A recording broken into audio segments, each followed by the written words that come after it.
You hear me? We can hear you.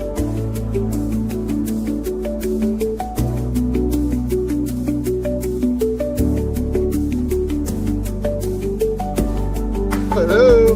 Hello? Hello?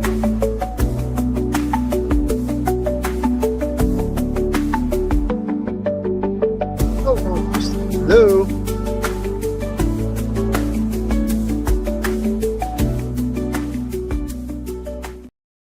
We are not sanctioned by This clown car show. Hello? Can you hear me? Yes, we can hear you, McMurray. Somebody give me a thumbs up. Some of you can hear me. the talking logo. Ah, shit. That just in the means I can't corner. hear you. I'm going to jump off and get back on. Yeah, please do. Saturday night is colder than hell. The wind sounds like a freaking train going by the apartment out here. I hope no trees end up in my bedroom window, so it's not the only places where the wind's coming from. It's cold in my place. How about your place? Oh yeah. I'm about 0 degrees right now. It's cozy warm here, man. Uh, 90 degrees, and sunny. you in the Bahamas? Oh, you're with Lisa in Egypt. Yes, that's right. I still want that guy's autograph. So, God, we've been. How long we had this one planned? I don't know, a couple weeks, 3 weeks, 2 weeks. It's been a while because I hit him up about 4 this. I hope the hell he shows up. I mean, shit. You all know, this work we put together for this show tonight, and he's all probably this stuff busy. we were going to give him. And, Yeah. oh God, McMurray Sickles. Do we got to bring him on? So Saturday I night, can hear you. Outstanding. we are going to bring old tour guide Phil in here tonight. And let me tell you something. He's one of Sorry those about that. wonderful We were people out there. experiencing Shut technical up! difficulties. I'm giving freaking briefings here. Be quiet. You can't hear us, Kenny. Andrew? I can kind of hear you. I hear you now. we're gonna drag Phil in here in just a second, and like I say, he's a wonderful guy. I've known him for a few years now. Met him through GBACW play testing, and then I drug Todd and Andrew went up to Gettysburg when they were here. And Phil drug us around the battlefield. We just had a good old time with him. Pleasant individual, knowledgeable individual, and loves this ACW stuff. But tonight we want to find out what else he enjoys doing, along with his ACW stuff and his tour guiding stuff. So you guys in La La Land out there, you got questions you want to ask him, or if you develop some while we're going, put them in the chat. One of us will identify him, and we'll just feed Phil to the fire. And with that being said, let's drag him on here. Hopefully he didn't hear anything I just said. Pretty sure he can hear everything you just said. I heard everything you just said. Phil, how you doing, buddy? I'm doing good, doing good. Glad to think be that here. official- Thanks for having me on. I think that officially means you get to punch him in the face in April or whenever it is. October. October. Yeah. Nah, I wouldn't do that. You should. Give it a Yeah. try sometime. We're still trying to get Andrew to come out. Todd can't make it this year, but we're trying to find a way for Andrew to get out. Yeah. Yeah, we're working on it. Ross is That'd coming be- from Oklahoma, and Camp's coming down from somewhere up in New England where he is. He still won't divulge where he lives. So Maybe if I can convince Ross I'm not actually a serial killer, we might be able to carpool. yeah, just don't bring the gun. Okay. So let's get that out of the way. So, well, we can't announce this one anymore because it's happening now. So we'll announce the October 19th. There he is. Get ready, Phil. Get All right. ready because Nord's here. So October 19th, there's 2 of us on this screen, or 3 of us on this screen that you're going to see in Pennsylvania, in Gettysburg. Again, the rain out date's 21st in case we just have crappy weather on the 19th. I'm hoping we don't. And we're going to be up there having a good old time. That's my stuff not refreshing. Why is it not refreshing? Oh, well. It'll catch That's up. okay. Anyhow, so we'll be up there. We're going to have, Phil's going to come up. He's going to bring his knowledge with him, but he's going to have a little fun with us. And he is always more than willing to give you a brief or answer any questions that you want to know about what's going on up there. And he can probably answer questions about a multitude of other battlefields from what I understand. So, and I'm going to probably pick his brain. Phil, which ones are you doing in June? In June, me and Alex are doing Antietam. We're going to do all 3 gaps for South Mountain. We're doing Harper's Ferry. And it looks like we may be doing 3rd Winchester. But I threw out Monocacy because it's about the same drive time to both. So Right. waiting for Albert to come back and Dick, but it may be third Winchester. We may be doing. That's that. Yeah, that I would say it's about the same. The Winchester Drive is probably a little easier to get over to Yeah. that than it's going to be up to Monocacy. But it's a lot longer walk. Yeah. Oh yeah. Yeah. Longer Jeff walk. hated that. Yes, they tried to kill me. So, Yeah. No, no. Yes. Yes. Yeah. So, They did. so that's Those- what we're doing in June. He's gonna So walk on a golf course for 12 hours, but you try and take him to a battlefield and he's gonna die. I got a golf cart. You guys could have got me the golf cart at Kernstown to go up that big ass hill. What's the hell is that damn thing that I'm fighting up right now? No. Only the tour guides can drive a golf cart. And if you're taking a golf cart tour, somebody's got to drive it like they stole it, and there's no way that guy was going to. Well, we'll take Phil next time we do that. Yeah, there we go. Oh, There we go. yeah, that's fair. But I'm gonna tell you what, that was I'm not gonna lie to you that not even I mean I knew it was there, but I didn't know that Winchester thing that they had built was there. And that was just gorgeous. That little facility they That built. Lofus, yeah. Oh Yeah, it was my awesome. God. Yeah. So it was we probably never would have gone there if the guy at Kernstown hadn't said, "Oh, don't go to this one, go over to that." Because we were going to go down to were we going to Cedar? Not Cedar. Is it Cedar Creek? No. Oh, Yeah, what's the other Cedar- one near Winchester? You're the valley guy. Cedar Yeah. Creek. Is it Cedar Creek, right? Where the Yeah. fog and the surprise. Yeah, that's Cedar Yeah, Creek. okay. Cedar Yeah, Creek. he said, no, you probably should go over and see the Winchester. We did what? We did first or second Winchester? First, First, okay. Oh. Oh wow. because that was the shortest walking tour. Yeah, good point. I'm just saying. I mean, that was the thought. Lovely trail. And we walked through the Battle of the Cow Pies field. Yeah, that was some Yeah. serious business. That was quite interesting. That was an interesting walk. I don't know if I got much out of going out into that, other than looking back up towards Pritchard's Hill and trying to comprehend yeah. what we were doing out there. It was because we were following where Fulkerson marched. all across the front. That's right. Yeah. Yeah, because we went up the hill to Pritchard's Hill or Pritchardson's Hill, and then it took us back down, and we walked where Fulkerson marched across the face of it. Which we still have no explanation for that one today. Well, give us a rundown, Phil. Why did he do that? Why did he hit? Well, I don't know. Yeah, he's a Gettysburg licensed battlefield guy. Yeah. You know what, Phil? Let's blow his brains This- clear out of his head. Okay, That's- Phil, just start naming regiments, Phil. There's Yeah, only- no kidding. I know you know Yeah. him. That's kind of why I asked. What were we going to talk about? Because Yeah.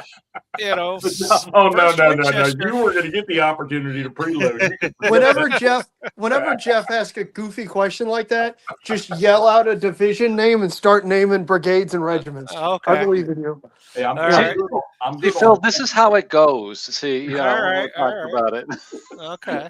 All right, so Phil, first off, man, welcome, bro. I'm so glad you decided to do this with us, and we're gonna have a little fun with this. But I tell you what, let's start. Let's get Phil's background. I mean, you don't need to take us back to when you were 5 or 6 years old, but I would like to know, when did the Civil War bite you in the ass as a kid sometime? And then how did you work your way into what you do now?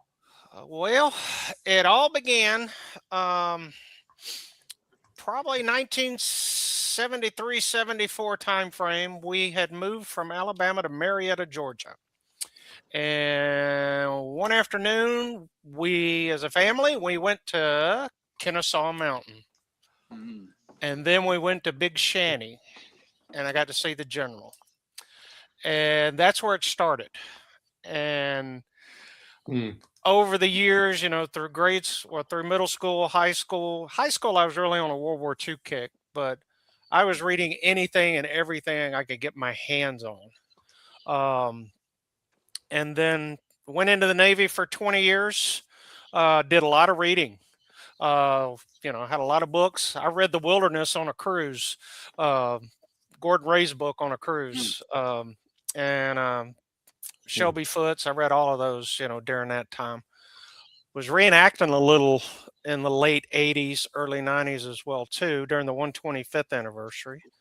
So it just kept growing. Now, my first experience with wargaming, I guess I was about 13, maybe 12. Oh, we lost Jeff. I guess the wind's too strong. Oh I wow. don't know. Yeah. He dropped off. Um, Maybe he's not getting comments. Yeah, that I don't know what that was. Sorry, I don't. That happened to me the other night when we were doing this. I'm Yeah. not seeing anybody's comments. Mm. Huh. Good now. I'm good now. I can see them all now. yeah. You're But good. Keep going, fellas. It's good stuff. yeah. Anyway, I went into the little toy store. I may have been 11 or 12. I don't know. And saw Panzer Leader, and I picked that one up. And Oh. there was that sent me down that path. And you know, by the time I was 23, 24, you know, I had so many games I didn't know what to do with, and doing my Civil War reading at the same time. Got into I've been to Gettysburg. My first trip to Gettysburg was in 1988.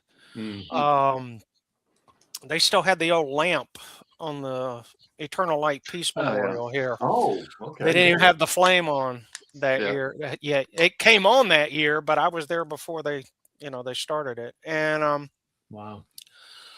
didn't know about guiding. I just went up there and enjoyed the day and walked into the visitor center, went straight to the bookstore, never looked over there and saw the guides. And it wasn't until 1998 when I was at Andrews Air Force Base. I saw an ad somewhere. I don't even remember where, with about a battle walk. And I went up there for that, and Wayne Motz was leading it. Ooh. And I thought I knew Gettysburg. Yeah, in 5 minutes, I learned I didn't know anything. Yeah, Wayne is But good. Yeah. Yeah. And I still joke with Wayne about that every once in a while when I see him. And started studying because I thought, man, that'd be a good retirement gig. So I started studying, and wasn't until 2010 that I passed the guide exam. So that's when I became a guide, and in 14 days, it'll be 16 years I've been doing this. Wow. Nice. Congratulations. And then I got back into the gaming. I got out of gaming for a while, like a lot of people do, and got back into it. And now I'm doing, play testing different games, and just having a good old time with it, and all because I'm not even sure how I fell into that wilderness trip, Jeff. I'm not sure Yeah, how. because I didn't meet you till we met at, I think it was Corbin's house. Corbin's right? house. Yeah. Yeah. And I cannot recall how in the world I got involved with that. Other than it was through Tom, I guess. I don't know. Well, so you spent 20 years in the closet reading ACW stuff, and then you came out of the closet, and then you eventually took you must be 70 or 80 damn years old. Phil, are you still not seriously thinking about punching him in the face? Because you can. You weren't still in the service when you took your licensing stuff, were you? The first 2 times I took the guide exam, yeah, I was still in the Navy.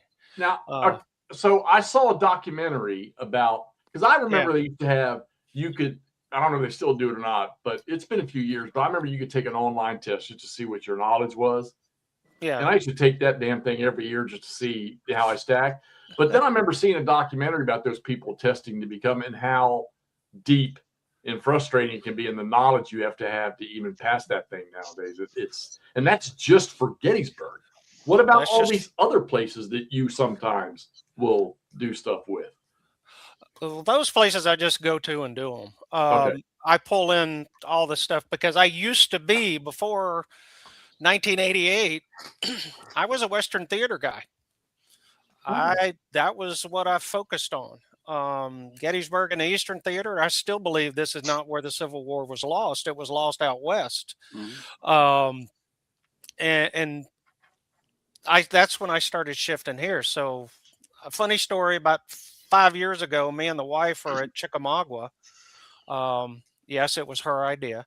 My wife likes to go to historical places too, so I'm blessed there.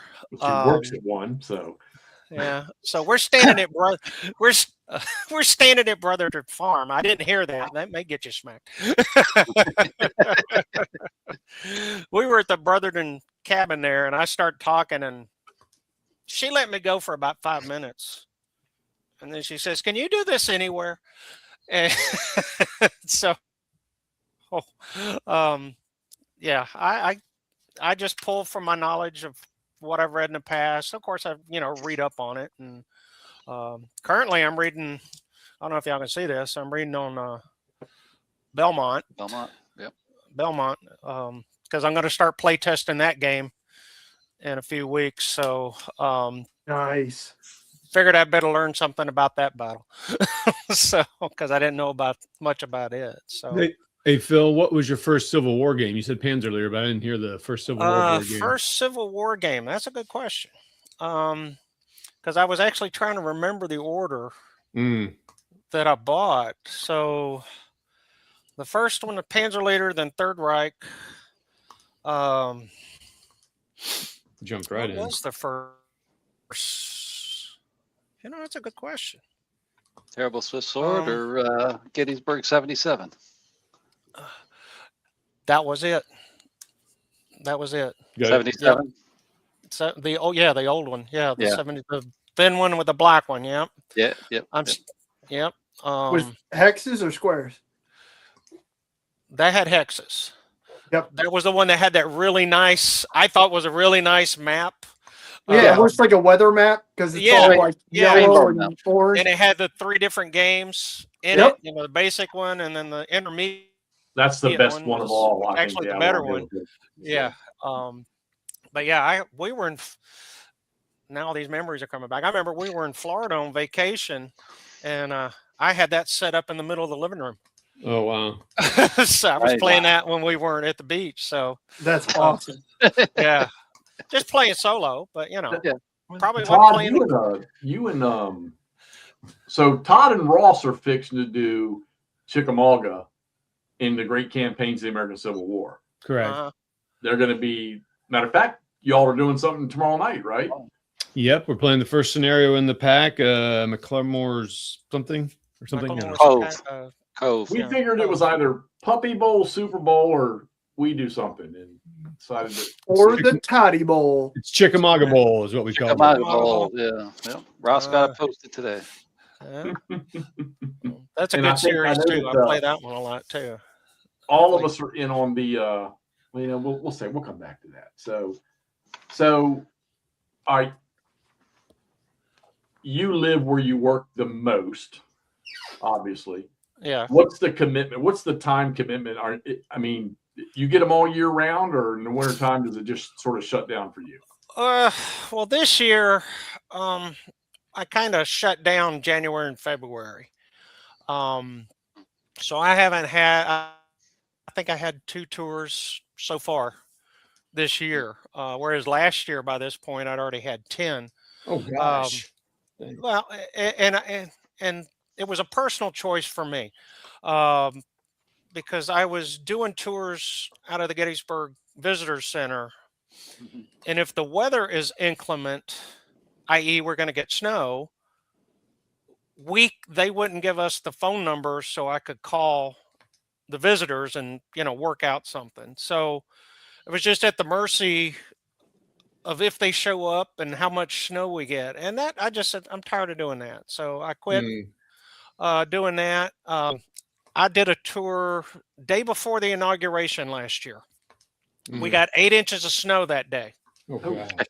And I got there, and the guy, I talked to him beforehand, and they were from Chicago. They were UPS drivers. They didn't care how much snow they got. Yeah, going out there. And I said, well, I'm from Alabama. I don't drive in this stuff. But we got that 4-hour tour in before the heavy snow hit. So I don't want to deal with that anymore. So, but I mean, okay, so but yeah, I could do it. Tell people who you actually work for as a tour guide, because you're not actually It's not. Are you? You're not actually. Are you guys? You're not the National Park Service. No, we are licensed by the Park Service. So we are covered, the 136 of us. We're all the same, tested the same. We all, know pretty much the same. We all got our specialties.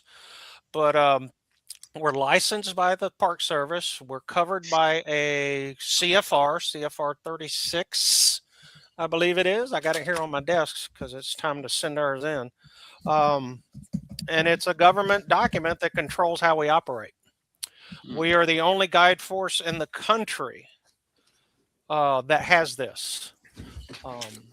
We're the only guides that are authorized to be paid for giving tours on Gettysburg, at the Gettysburg Park. Now, where it gets tricky is the foundation, the Gettysburg Foundation. They sell us. As I like to say, they're our pimps. They're the ones that sell us. Yeah. But we're licensed by the park. So we're basically independent contractors. We work when we want.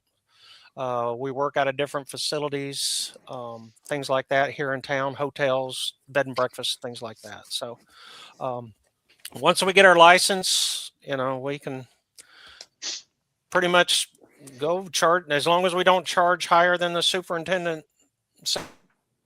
There ain't too many rules that we really have. But the superintendent of the National Military Park, she sets the rate.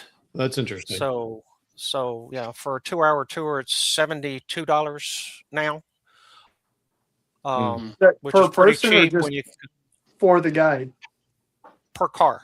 So thank you. Okay. like when y'all came down, this past year there was 5 of us in the car, so that was $72, or 4 of us in the car.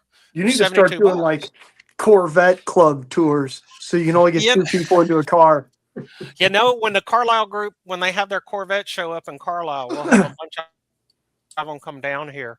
And as far as I know, only one guide I know for sure has actually been able to drive a Corvette during the Corvette show.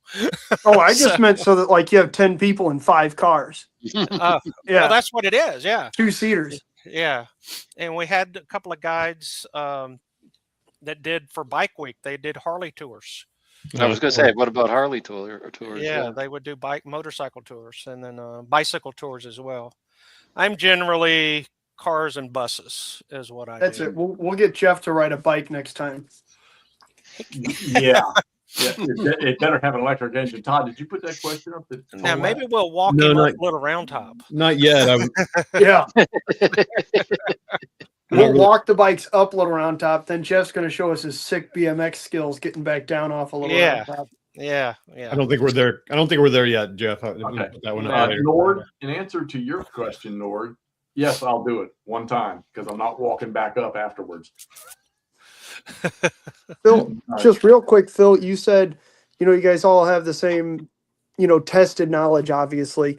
But then you said everybody has a specialty. What would you consider to be your like Gettysburg specialty? Yeah, it's one of mine. Second day and things related with Alabama troops. That's kind of where I like to dig. That's cool. Tell them your dog other guides, Well, Barksdale. So that actually kind of ties in, right? Because Jeff and I were having an argument earlier. Jeff's contention was that Dan Sickles was the greatest officer ever commissioned by the U.S. Army. Mine was that he was definitely the best officer in the 3rd Corps. Phil, warning, Phil. This is a rabbit hole. He's abundantly aware. Andrew Humphreys is the best general in the 3rd Corps. Oh man, he's the expert, Jeff. Okay. Andrew Humphreys is the West Point guy. Andrew Humphreys, his division not falling back and retreating the way Bernie did, saved some of the 3rd Corps. It could have been a lot worse. And Dan Sickles was a political appointee. Correct. So, but that's my point, Jeff. So Jeff's not quite right. We'll call him second after Humphreys. Sorry, Jeff.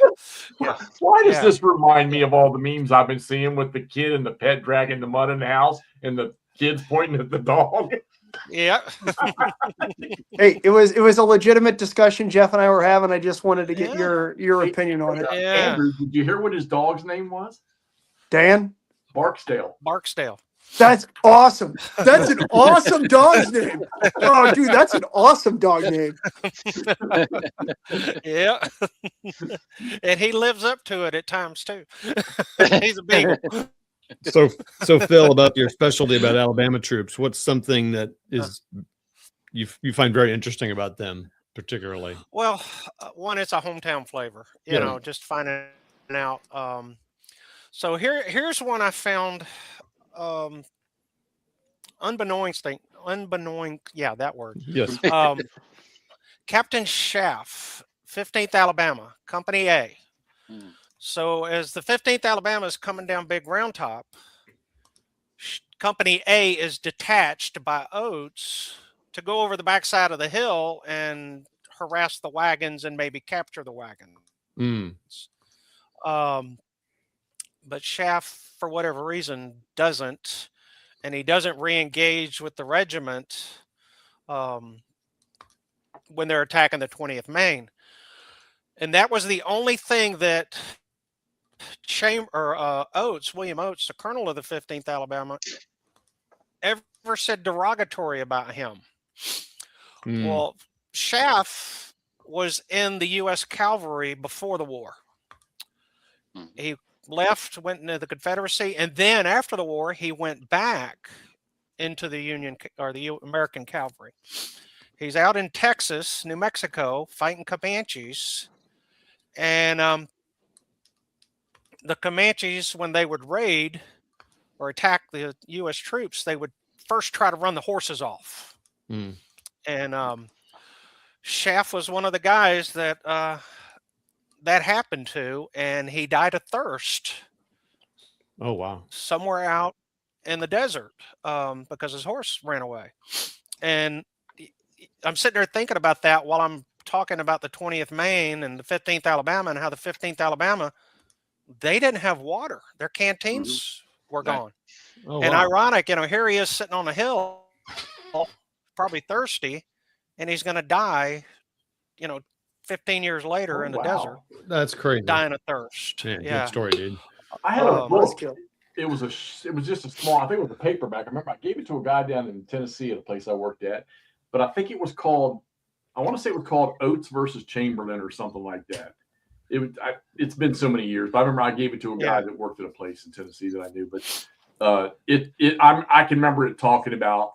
It never talked about. Well, I mean, that's one of the more intriguing parts about the second day is that attack on that far left side or the far right side of the Confederacy. Right. But and a lot of people don't know, and this is why I asked about your article earlier, because to me, that's one of the key missed opportunities at Gettysburg Right. with Wilcox and not having Yeah. anything else, you know, because I mean, he did break the Seminary line or the Cemetery Ridge line, right? Between the Round Tops and Cemetery Ridge. He got close. He didn't Yeah. quite get there. He got to, so when he attacks Wilcox's brigade, he's part of the 3rd Corps, Richard Anderson's division.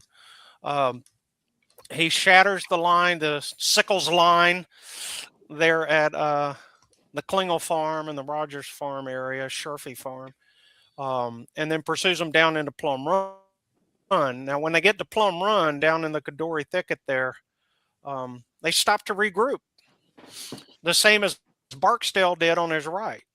So Barksdale and Wilcox are both trying to get their units to move forward, but Barksdale's hit, mortally wounded. Wilcox sends somebody back looking for help, you know, to Anderson to send up fresh troops. But then here comes the 1st Minnesota, you know, screaming down the hill at them.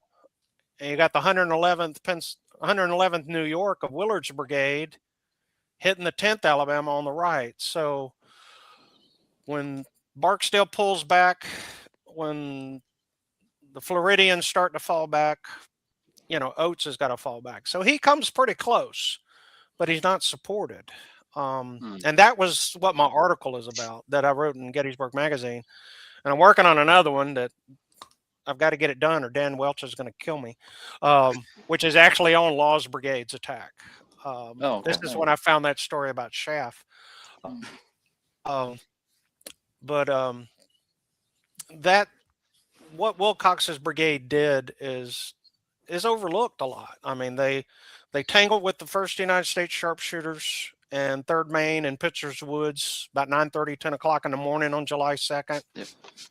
And, then there's under skirmish fire the rest of the afternoon until they began that attack. And between them and Barksdale, they probably marched the furthest and fight over the longest distance that day. They probably advance almost a mile or more. And they're exhausted. And they're attacking. Wilcox begins his attack shortly after 6. And he's down, or 6:15, 6:20 time frame. I get kind of persnickety when we get to exact times because we don't really know. But by the time they get to the thicket, it's 7:30, 7:45, sunsets at 7:45. So, things start to break down with Barksdale and the Floridians pulling back. Mahone never advancing. Posey half advancing, half not advancing. So, it was Ambrose Wright that supposedly he got up on Cemetery Ridge. And as a battlefield guide, and many of the guides here at Gettysburg, Ambrose Wright's official report of the Battle of Gettysburg is one of those documents that he likes to expound, exaggerate. We're still trying to find the ridge that he went up where he describes his men crawling hand over to get up the hill into the guns. It ain't there. So that's what it's like if we walk Jeff all over the place. Now we got to walk up Cemetery Ridge right there. Yeah. Oh, Jeff's on a 2% grade going. You said you're something now. You're going to do something on Law's Brigade, and there's another that I don't think a lot of people understand. Law's Brigade literally was the last one to march into line, right, for the 2nd and right into the attack. And then because of the change, because of what Sickles did, it changed the initial plan that Lee had. And didn't Law also not only the last one to get into line, wasn't he the one to initiate the attack on the right? Was he the first brigade to move? Him and the Texans went together at the same time, because the 4th Alabama and the 5th Texas were almost elbow to elbow. And the guys in the 4th Alabama, I can't remember the guy's name, but he was trying to encourage the men to move faster to beat those Texans down towards the Slider Farm. But Law, of course, he's going to take over once Hood gets hit. And Law is going to have to pick up the pieces of a rapidly changing situation. As part of Robertson's brigade is heading towards Rose's Woods, part of it's heading towards Devil's Den, then he's got to plug the gaps. So that's one of the biggest, I think, the biggest what ifs to me of the Battle of Gettysburg is if Robertson's brigade the 3rd Arkansas doesn't try to hold on to the Emmetsburg Road and cause the gap, and then Law has to take the 44th and the 48th Alabama and move them into the gap. That puts 2 more regiments. If he doesn't have to do that, there's 2 more regiments to the right of the 15th Alabama when they get to Oates or get to Chamberlain and the 20th Maine. And over the back of the hill and off they go. Yeah. So to me, that's one of the bigger what ifs. But this is fun when you talk, because we've all have spun our heels in some Gettysburg game in some way. How you can take that knowledge, and it's got to be great for you studying this stuff nonstop to be able to be playing a game and on the map and thinking, damn, man, let's not let that happen. What really happened and change the way that goes. So funny story. A couple of years ago, it wasn't the same Gettysburg event. It was another one. I was playing Terrible Swift Sword. We were doing Longstreet's Attack on Little Round Top there. And I was playing the Union. And the guy playing the Confederates, I wish I could remember his name. Hilarious guy, great guy to play. He kept asking me, "Why are you not advancing out here?" Bob Lochero, you were playing. Yes. Yeah, you were. It was the same one that I was at. You were playing the 3-dog because remember we were talking about him. Yeah, and he was like getting upset because I wouldn't advance. I'm like, "No, you come to me," and I'm sitting on the hill. I'm not making that same mistake going out there. I've talked about that with these guys about him trying to get you to ask anybody. Yeah, I'm he's like, the guy. right. Bob, the guy's about Bob. Bob, he's a wonderful fellow. Bob is. Yeah, He reminds me of, and I've only met him once. He should be like a little mafia boss or something. Is what he reminds me of. bingo. But he's the guy that I said takes all his information counters and dumps them all into a Tupperware tub, all mixed up and jumbled. Yeah. That about killed me when I saw that. And he doesn't it- put nothing either. So At Dalton, I didn't know this about him, but at Dalton, he disappeared one afternoon. And he had went down to the train yards. He worked in the train yards in New Jersey. And he went to Chattanooga and was just hanging out in the train yards watching the trains. I'm He's like, that is- absolutely a mafia boss. He worked in the train yards in New Jersey. yeah. Well, it could have been better if you were like, yeah, he's in waste management in New Jersey. I was going to say, Yeah. waste management. Yeah. he's posted pictures of that initial scenario in Into the Woods. He's posted a couple on Facebook where he's playing that. So there you go. Let's get into that. Real question. Yeah, the statues, monuments, they do require maintenance. Every year, they get a bath, they get a pressure wash. Every 5 or more years, they might get an in-depth cleaning, i.e., just this past year, I walked in the cemetery to give a cemetery tour, and there's the Minnesota urn laying in 4 different parts. They'd taken it apart and were repairing it, and they put it back together. They polish them, and what I see them doing to polish the bronze is with torches. They're heating it up and cleaning it that way. They pressure wash it and then do that. So there's over 1,300 monuments, tablets, and plaques there at Gettysburg. So it keeps their crew busy, and they're understaffed because of budgets. But you'll see them out there from middle of March all the way to the end of October, out there cleaning those monuments, and they do a wonderful job. If as guides we see a lot of those monuments daily, and if we see bees nest, if we see ground bees and things like that, we could call it and report it, and usually within a week, sometimes within 24 hours, those bees and things are taken care of. So the maintenance department, they do an amazing job with what little they have. They do need more, so write your congressman.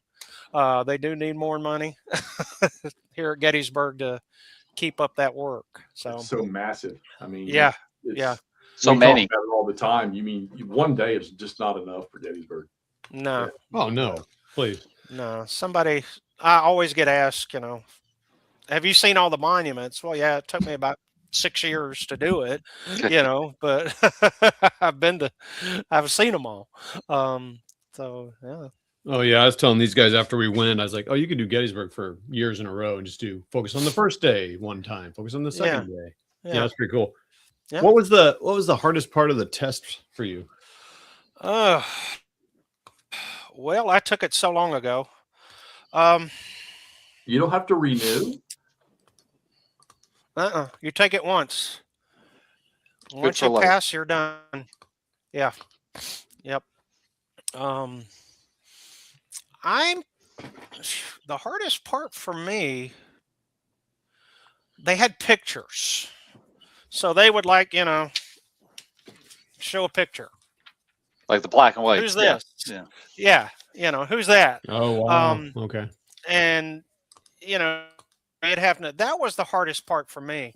And the one that I know for sure, one that got me was General Kemper's picture and General Archer's picture. I got them mixed up. Mm. How dare you? Because Archer, huh? How dare you? Archer, I know. Well, poor General Archer, after his stint in prison, his looks completely changed. He was much thinner. He did They not showed you a look the same. post-prison picture, or like, who's this guy? Yeah, yeah. And I thought it was Kemper, and I got that one wrong. Yeah, of course. So yeah, that was probably the toughest part for me. Me being a Western theater guy, that part was pretty easy because that test is 90% of it is Gettysburg, history of the park, the monuments. When I took it, they showed you maps of the area, showed you pictures of the monuments. But then the other 10% is Reconstruction, antebellum, other battles, because you get asked about other battles. Sure. Just about every tour I get asked, was General Grant here? Well, not that General Grant, but there was a General Grant here, command of the Vermont Brigade. And then I have to explain, well, he's over in Vicksburg. Well, what was Vicksburg? Well, then I got to tell about that. So, Right. Wow. So it's an all-encompassing exam. What percentage do you have to get on that exam to get your license? It's a 90% fail rate.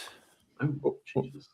Is it done on a curve? Like they take the top 10% of scores? They take, well, that depends. So if the top 10 are only in the 70s, they're not taking anybody. Okay. All right. No, there's no curve. Yeah. There's no curve. All right. If the top 5, and this is what we run into, is you got people almost acing the test sometimes. Now this last test was a lot tougher. We didn't have that many, so the curve was the top was a little bit lower. But I think I missed the test I passed. I missed 6 questions out of 250. Oh my God. Jesus Christ, Phil. And I was I just scored like 7. And I was right number about 7. a 98%. No biggie. Yeah, I know. So, wow. And you were 7? But I was number 7. Yeah. Holy Out of mackerel. I think we took Wow. I think there was 18 of us that took the 08 test that passed. Damn, that's like mastering ASL. Yeah. Yeah. And then being able to recite all the counters in your sleep. Yeah. Slav is another one you might see up there. So you'll see Slav in June. He'll be at Harper's Ferry. You coming down Harper's Ferry? Yeah, duh. What the hell did I just say? I can't believe I just said that. Yeah. Yeah, he's coming. Jeff. Yeah. I'm scheduling all the tours or doing all the tours. Yeah. So, I'm getting that on. Phil, can you find me a 2XL Kepi? I just realized this is an XL and it fits me like a damn yarmulke. You tried Regimental Quartermaster? I'll Iron look. Tail? Yeah. They got. I got this when I was a kid, I think. Oh, it's an extra small kids. Okay. No, Yeah. it's an extra large. I don't know if there's Extra child large. in. I have no idea where I got it, but Yeah. Now the test, that's just part 1. yeah, So you you got pass an that oral test. process after that, don't you? Yeah. Then after that, you got an oral process because back when I took it, you passed the test, you went to what we call charm school, which is where they tell you that's great. Lieutenant Colonel Sawyer's the colonel of the 8th Ohio. You know that. All right. Good job. Now forget it because John Q. Public doesn't care. Right. And they tell you, they trained us on how to dumb it down. And give tell a the tour. story. Tell us, To tell the story. And but you still got that knowledge in your head. So you go through that. And then when I took the exam, I had 2 shots, oral exam, take you around the field, a ranger and a guide. we had 2 hours and 15 minutes to cover the battlefield. So, Sheesh. yeah. In a First time- helicopter? No, in a car. Going 25 miles an hour, making sure you stop at all the stop signs, and you come to a complete stop, both hands on the wheel. So that was nerve-wracking. Oh, that's interesting. So you're driving and talking and doing. Yeah. That's wow. And you can only talk about what you can see, what you see out the front windshield. Mhm. So, oh my gosh. yeah. Guess what Todd won't be doing anytime in the near future. And you know, so past that. Now, this current test and what they've done is what we found back when I passed and others passed to 2010, 2012, when those exams went down. People could pass the test, but they couldn't get that knowledge from here to here. Right. Couldn't Right. tell a story. Mm, So we implemented, because it's a lot of work yeah, it is. to go through and go through those oral exams. So we implemented a board. So like we got in the military, when you go up for a promotion or a warfare qualification in the Navy, and you got to answer questions. And if you can answer them, okay, you pass this part, you go to step 2 or step 3, which is they take you out to the battlefield and they'll plop you on a little round top and say, okay, you got 5 minutes to tell me what happened here. 5 minutes. Yes. And then once you pass that, Wow. then you do the oral exam. Man, I can't hear you guys again. Yeah. So- Well, if you, Hang on. you know, if you think about it, I mean, Yeah. okay, so if I was going to go to Gettysburg and I had a limited time, yeah. it would be, I mean, okay, you're going to do McPherson's. You're going to do the from Warfield to Little Round Top. You're going to do the Pickett's Charge, and you're going to do Culp's Hill. On a 2-hour tour, we never get to Culp's Hill. Unless Okay, you notice I put unless- that one last, right? unless they specifically ask for it, we don't go to Culp's Hill Right. on the 2-hour tour. Sometimes on the 3-hour tour. Well, heck, even on our tour, how long were we out there? 4 hours. We didn't Yeah. get to Culp's Hill either, Yep. because we were talking about going through all the other stuff. Well, do they So- do they suggest to you, like, okay, so if you've got, all right, so I emailed you and told you what I wanted to make sure these guys saw, but if you've got somebody coming in and you're picking up a tour there's no specifics requested by the people coming for the tour, what is your, all right, hey Phil, we want to rent you for 3 hours, Yeah. and I'm not telling you nothing. Where are you taking me in a 3-hour trip?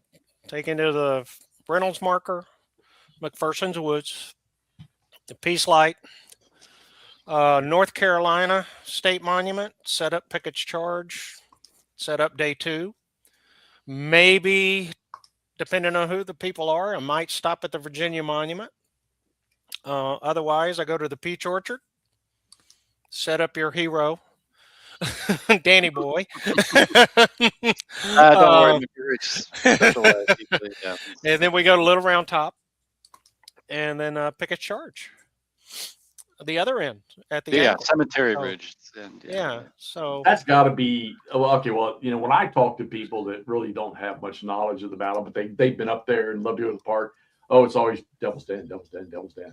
But I would have to say, as far as, I mean, you can literally, to an extent, there are certain places on that battlefield that you can stand and almost point out and discuss the entire battle. Yeah. Yep. And I think one of the well, I mean, you could do a lot of it from, I guess, Cemetery Ridge, Cemetery Hill, the tower. Well, hell, if you could get up in the tower on Culp's Hill, which I'm never ever going to walk up that thing ever again. But oh, the little tower on. on Oak Ridge, just below the Peace Light. yeah. Yeah. That's a great little tower right there. Yeah. But you mean, can't wait. see Go ahead, as go much ahead. as if you go up the Long Street or the Culp Cell Tower. Yeah, the Long Street Tower's another one that I probably won't. You know, they got me to go up the Antietam Tower the following day. Jesus. Yeah. Yeah, I had to sit down halfway up. I'm trying to. My daughter, when she was younger, when we would go there, she would time herself going up them steps, and I think fastest she ever got was like 20 seconds Oh, going to the top of that tower there at Antietam. Wow. Oh yeah. By the time we got up there, Jeff was so tired he wouldn't have fell down that fast. There you go. There's Oak Ridge for you right there, and the tower should be right behind me. Yeah. Well, Danny, the test has evolved over the years. The questions are pretty much the same, or not really the same. There are a lot of things in it that changes over the years. But the test, other than the questions changing and maybe the formatting on how the test was set up over the years, that's changed. I wished I could remember. I wished I had a copy or heard some of the stories about the original guides back in 1915, what they had to take. I'd love to see that test. Yeah, that'd be awesome. That was the first guides. Can you and- imagine that? Like With you're that standing shoulder? there giving a tour, and there's some old guy in the back that's just like, "No, it wasn't." Well, some of those guides in 1915 that took that test had been guiding since the battle. Well, yeah, exactly. Like They would were talk in to ga- guys. Yeah, they knew the veterans, and Yeah. was Yeah. Batchelder involved in that process creating? no, this was after No. Batchelder. This was after Batchelder. Who created? Then- Who come up with that idea? Who come up with the test idea? I mean, Well, I that get would it. be It the makes sense, veterans. The veterans came up with what we have now with the battlefield guides here. They showed up 1913 for the 50th anniversary, and they heard some of the stories that some of the tour guides were saying, and they were so far out in left field that the veterans That's Complained exactly to- how it happened. Somebody's giving a tour. These guys are like, "No, it wasn't." no one, yeah. That's So awesome. they complained to the right people, and that's how that was created. We were created. You had to be licensed. You had to be tested and licensed to be a guide at Gettysburg. I think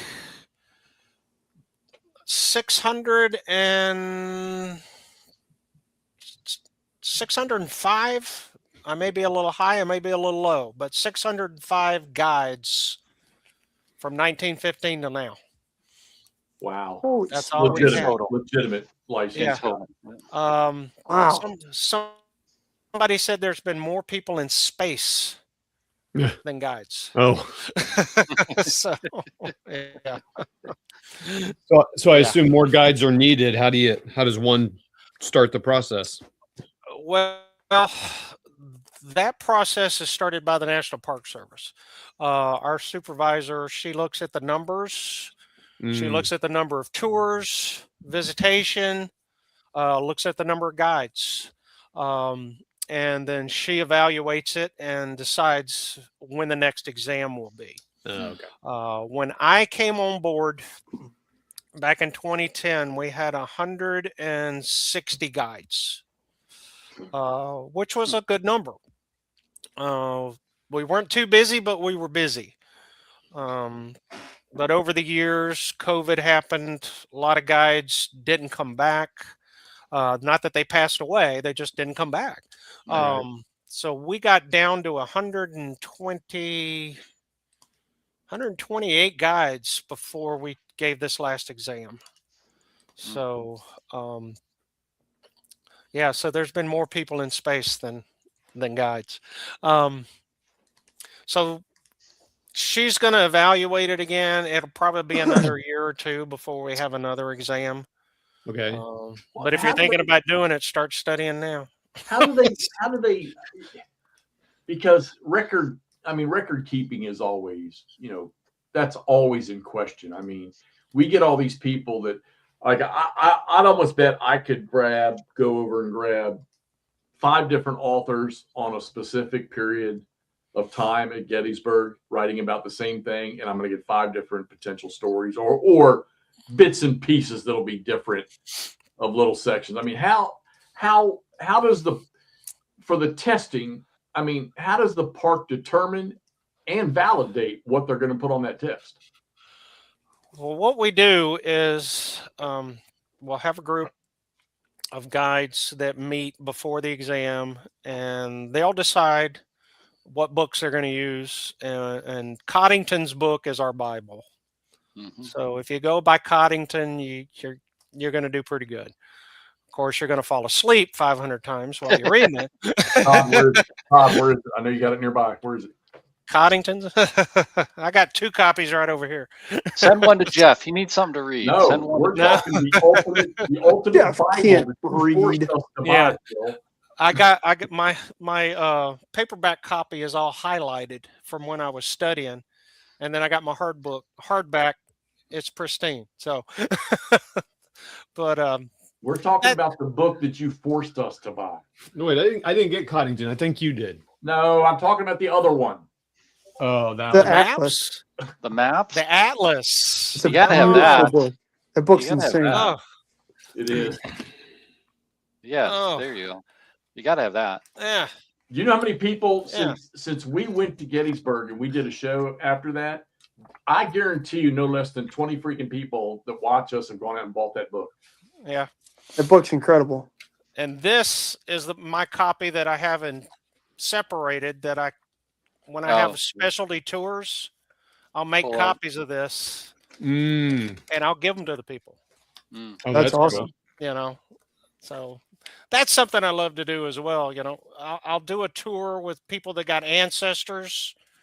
Yeah. And if I know ahead of time, I'll do a little research, and I'll dig up what I can about their ancestor, and I'll give that to them. And I gave one to a group a couple years ago, and the guy was in the 11th Mississippi, and he made it to the wall there at the brine farm or near the brine farm. Yep. And he was shot down the back. So he was hit here in this area and it went down Oh, wow. and out his rear end. And the family could not figure out why. And I'll get them out there and I show them where they're at. And you're looking at the wall. Now Yep. the wall's up here because if you've been there, it's a nice little drop off. Yep. And the guys naturally lean forward when they would advance. That's how he was hit in the back.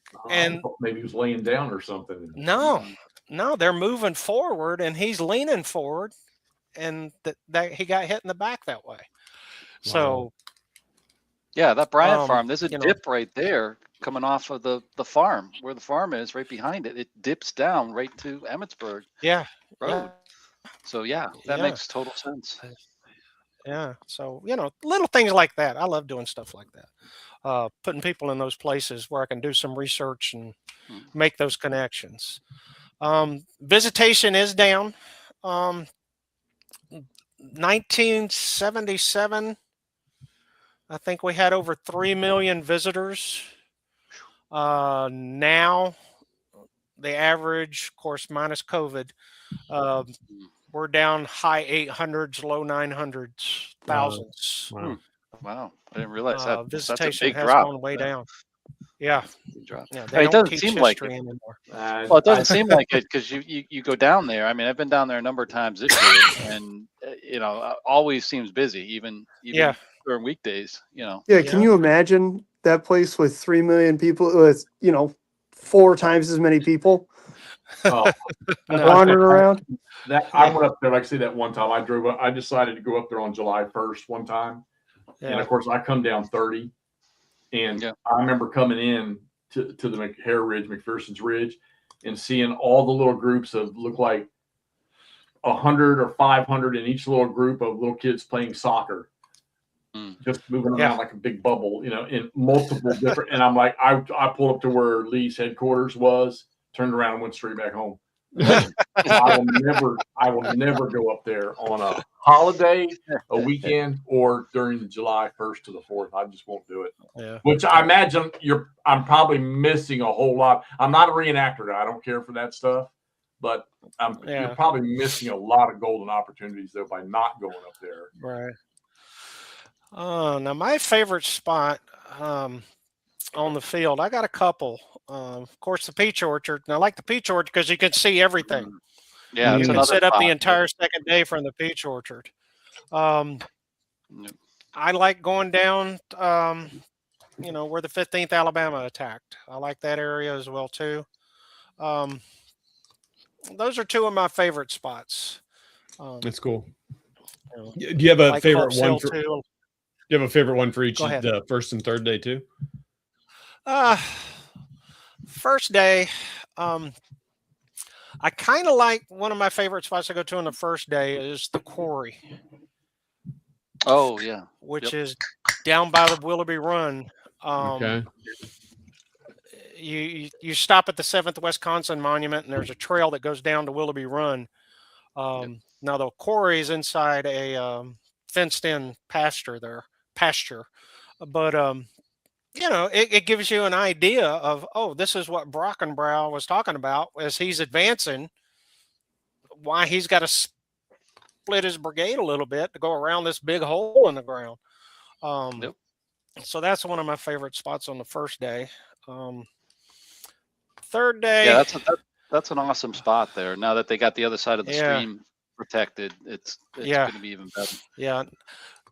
Now, if it ever gets the way the government works, the plans started when they bought the country club. So when they bought Right. that golf course over there, the plan started. I think Scott Hertwig even mentioned when he was ranger there at Gettysburg that they were going to put walking trails and all that in out there. I sat in a meeting this time last year, and we looked at the layout, and they're going to use the actual bridge abutments that used to go to the Catalestine Springs Hotel, Okay. Yep. where the old Good. trolley train went. They're going to use Yeah. the bridge abutments. They're still there. Yeah. One of I those saw them. 140 things you're supposed to see to be a guide. They're going to put a walking bridge there, Yes. and then that's going to go across. Mm. But Across Willoughby's that might Run, be yeah. another 10 years before we see that. I'm Oh, yeah. not gonna Yeah. I'm not gonna bring it up on the screen. I don't know if YouTube doesn't like that, but Richards, I mean, he's got his point. I mean, I was going to say when we're talking about the numbers being down, I mean, there's a different generation out there. I mean, Yeah.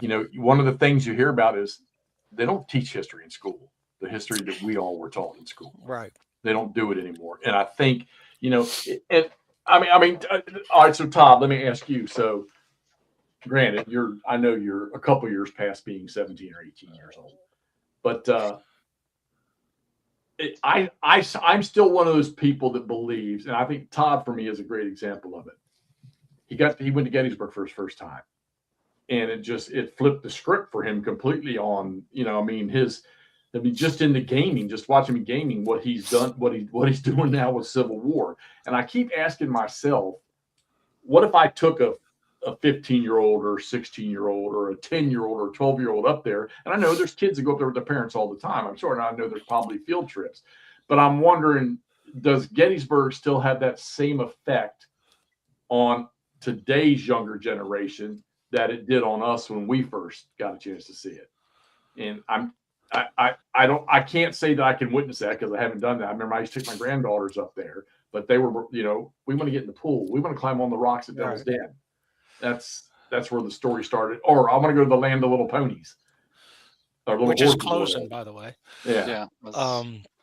So my goal, because I've heard this on a lot of car tours, the couple, young adults with kids. I came here when I was in the 8th grade, and I remember doing the artillery drill and things like that, and I had so much fun. I want to bring my kids back. So when I started doing buses, school groups, 8th graders, taking them around the battlefield 4 or 5 years ago, I do infantry drill. I march them. I do artillery drill. I do stuff to get them engaged and, tell them a little bit about what the common soldier went through. And if I just get one kid interested, really out of the 50 on the bus, I think I'm doing good. So, okay, you're an ex-squid. I'm ex-army. Okay. And I will say this till the end of time. There's nobody in this world alive today that under the stress that those guys were under. All right. Now, granted, maybe, I'm sure in earlier wars and stuff like that. yeah. You're not going to walk me 30 miles a day, 7, 10, 8, 15 days. It's not going to happen. I don't know of any painting I've ever seen or any black and white, tintype or whatever of an overweight soldier, other than some generals on a horse somewhere. Yeah. I was about to say, what about Winfield Scott? But all right, Yeah. we covered it. Yeah. And I honestly, I can't call. I have a lot of young people that I work with. They have no comprehension. I mean, granted, I missed the Civil War by a couple of years, but they have no comprehension of that era in time or anything. Man, my God, most of them half of them don't even know what Vietnam was. They're not going to comprehend. No. Forget talking World War II, World War I, and they just and again, I don't know because I'm not there. I can't. They don't teach it. It's not there. And quite frankly, I think the only way you're going to get it is you take some. And I'm even wondering if in college, if you get it, if you're focused in American history, are you even going to get that much detail? It seems to me that the only way you're going to get it now is either one of you guys being there, and these people going to these places and seeing them. And I'm sorry, but I just don't think that the percentage of today's younger generation has any interest. I have to agree with some of what you said there. Yeah. I mean, these kids nowadays, and to sit and listen to somebody talk for 2 hours, they're not going to do it.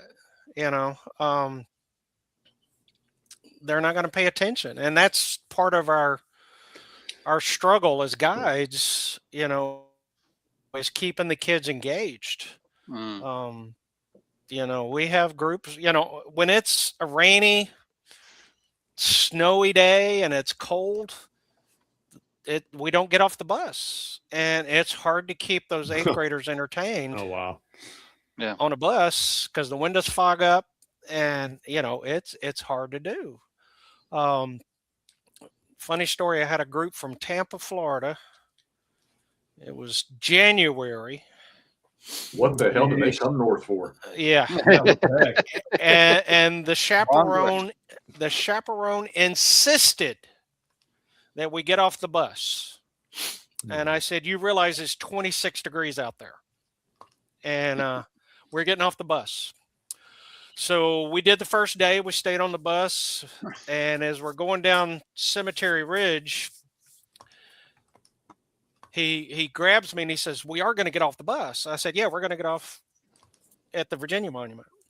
So we got off at the Virginia Monument and we walked around the little oval there, or the arc there, and got back on the bus. And I said, all right, now we're going to go down the road here a couple of 100 yards. We're going to stop at the Florida Monument and we're going to get out and we're going to get our picture taken. He grabbed the mic from me. And he said, the bus driver will slow down and you can take your pictures through the window. And I'm looking at him like, I told you it was cold. Wow. Speaking of people who have no comprehension. No. It's not just, I'm glad you guys are there because that's all that's left in a sense. Let me ask you this. Continuing on topics, as Hexy brought it up here. When you do see that glint in the eye from a kid, what does it look like? When you out there and you get a kid interested, what does that actually look like? They actually start asking questions. They get engaged. They're the ones that are going to come right up next to me and listen to what I'm saying, hanging on every word, trying to get as much knowledge as they can. That's what it looks like when I see it. Yeah. They just, Just- they get just- more involved. Just engaged, as you Yeah, said. Yeah. just engage. Now, the last comment that was there with the school group coming in February. So, being from Wisconsin, whoever's coordinating the tour, make sure they let the guide know where they're from, and they will try and incorporate that aspect of the tour. So, like when I get a tour from Wisconsin, I try to take people to the Iron Brigade. Sometimes I'm going to the railroad cut. We're talking about the 6th Wisconsin there. So make sure that the coordinators know and they've informed the guide ahead of time what they want to see. I try to get out there before I meet a bus and engage with the chaperones. Hey, what are they studying in school? What do y'all want them to see? I got a group from that comes yearly from Indiana, Elkhart, and that's Company G of the 19th Indiana. And Nice. I take them there every year. One year I even took them to the cemetery and showed them one of the guys that's buried up there from their town. The first time I did it, it was hilarious. I marched them down from McPherson's Ridge back down to the 19th Indiana, and then marched them back up. And the Not kid, in January, right? This was probably better weather. yeah, August. yeah, well, March, April. Yeah. But one of the kids asked one of the chaperones, "Is this guy making this up?" So and I said, "No, it's exactly what they, Oh, Somebody wants to ask me about if I could go anywhere, completely paid for on vacation, anywhere I want. It's always Gettysburg. There's just no other place. I'm not a thrill seeker. Amusement parks, stuff like that don't do it for me.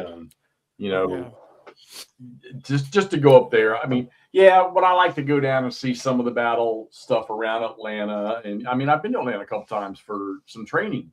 I just no desire to go out and see those places. But I mean, what I like to sure. I mean, I lived in Tennessee, never went to China, never went out there. Hell, I live here, never went to freaking Winchester and Kernstown until these two came out. I never went to Talladega, and I grew up 30 miles from the track. I never went to Talladega till I moved to Maryland. Then I went. Sound like Todd buying games back from Noble Night.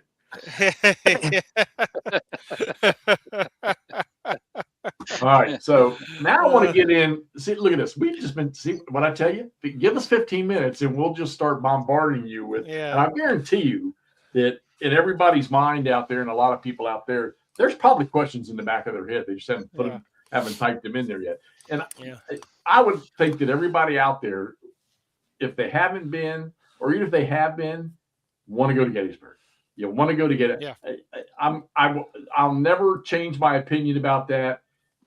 Once you go to Gettysburg, it's like it's something that I don't care where you've been in this world, you have never seen something like this before until you go to Gettysburg. We used to call it GAS, Gettysburg Addiction Syndrome. Yeah. Fair. Yeah, 100%. Yeah. And I like Culp's Hill too. I mean, I'd say it's just I'll take story is people not. down there and show them, where the Iron Brigade was there on Culp's Hill. Yep. I'll take them down and show them where the 6th Wisconsin fought, down there in the Swale, the Traverse area. So, yeah. First Corps was pretty busy on 1 and 2. Yeah. Yeah. Oh yeah. Do other battlefields require similar testing or something, or like which other battlefields kind of have this, not this, maybe this level, but. So at the level we're at, Vicksburg until 9 months ago, they had licensed guides like us, Mm. but they shut down their program.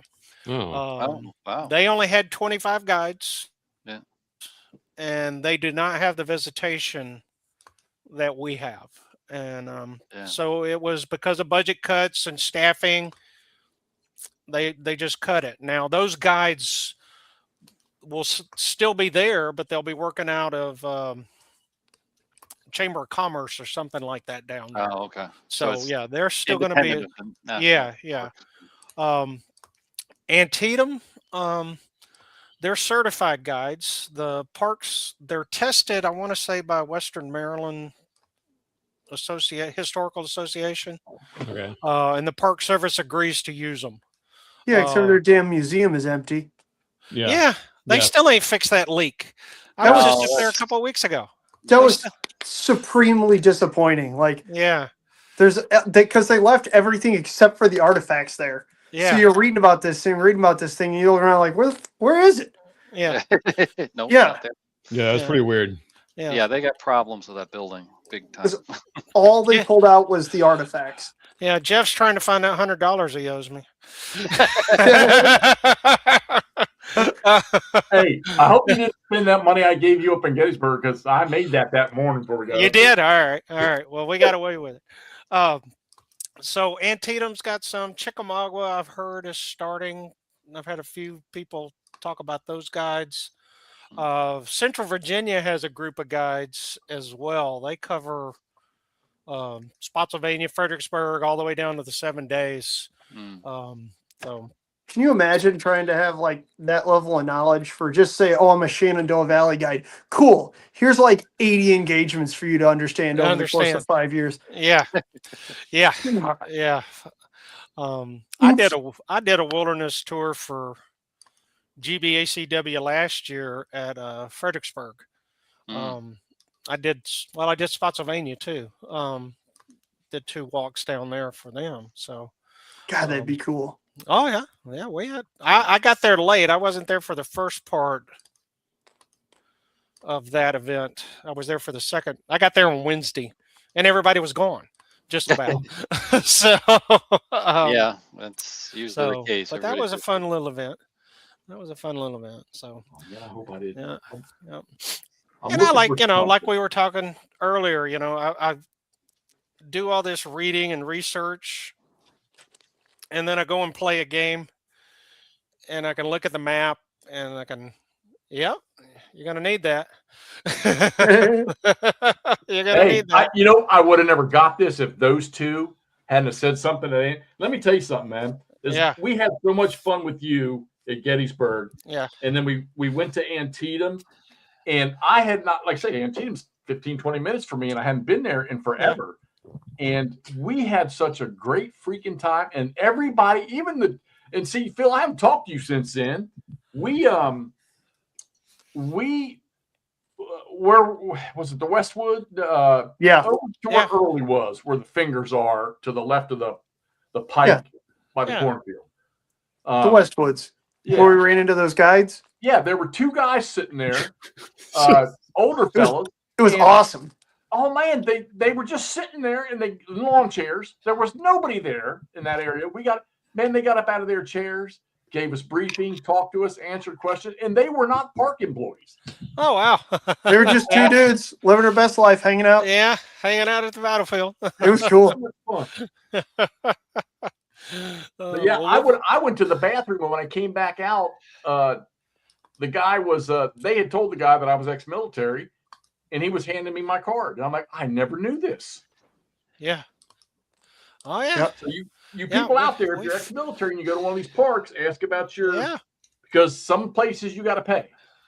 Yeah. Yeah. So- Harper's Ferry is one. Yep. That's where I got mine. It was at Harper's Ferry. I just happened to have my Navy hat on, and the guy there when you're pulling in, he says, "Oh, you're Navy?" Yeah, and he goes, "Oh, here, you need one of these."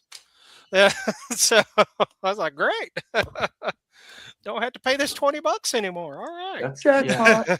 Yeah, yeah. But I mean, I tell you, the three of us, that 4 or 5 days they ran here that's Yeah. probably one of the most memorable things for me that I can think of. Good time at Gettysburg, good time over in Winchester Yeah. and Kernstown. Good time. It's funny how we got to Kernstown. That was hilarious how we found Yeah. that. And then Antietam, just a blast. Just we Yeah. Todd and I did a little 2 brigade on 2 brigade setup for GBACW to get him started, and which is we're going to go down that road here in just a second. So Yeah. and him and McMurray played some games. They even brought me 4 stacks of games, and I had one naval game I was trying to get rid of, and I sent it home with McMurray, and the little bastard left me a naval game here to. And now I'm going to play one that's getting Which sent. one? Yeah, what did I leave you, Jeffy? What did I give you? The Ironclads or Yeah, you gave me a Kinto Ironclads. What did I leave you though? War in the Pacific? Victory in Oh, the the big new one one? you got from Compass Games that you like the old version better. Oh, Oh, I gave you. Yeah, it's War at Sea. the new War at Sea. so I went to Winter Offensive last weekend and Oh, played yeah. GCACW. Yeah. And I got waxed. I was 0 for 4 and eliminated in the tournament after 2 games. Bad. I could Yeah. not roll to save my life in GCACW. A You're friend of going the big mine, leagues there, though. a friend of mine was playing ASL, and he came over and I asked him how he was doing. He said, "I keep rolling high." And I said, "Well, look, I'll go play ASL. You come over here and play this because my rolls would have been great over there." But after I got eliminated, a guy, David G, he had asked me the year before to teach him GBACW. So we looked around the room and we broke out by swords and bayonets and we played Big Bethel. I walked him through that, taught him it. And Ken Lee kept calling us the loser table. Go over to the loser table, But he was a good sport. He let us, and I mean, there was a guy over here in one corner. He had a Compass game set up, playing Russia Besieged. And there were some Euro games going on as well, too. They said they had a pretty good, a higher attendance, and I know we did on the GCACW side. But looking at that room, I don't know. I mean, it didn't look like there was that many ASL players there as the year before. Oh. And the year before that. So, but yeah, it was a good time.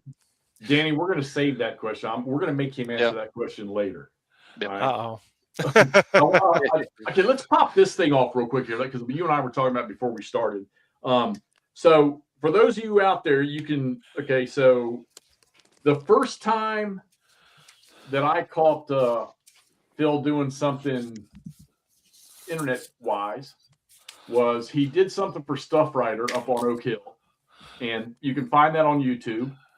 But a while back, he popped up on a CBS show, and he was the first candidate on their show.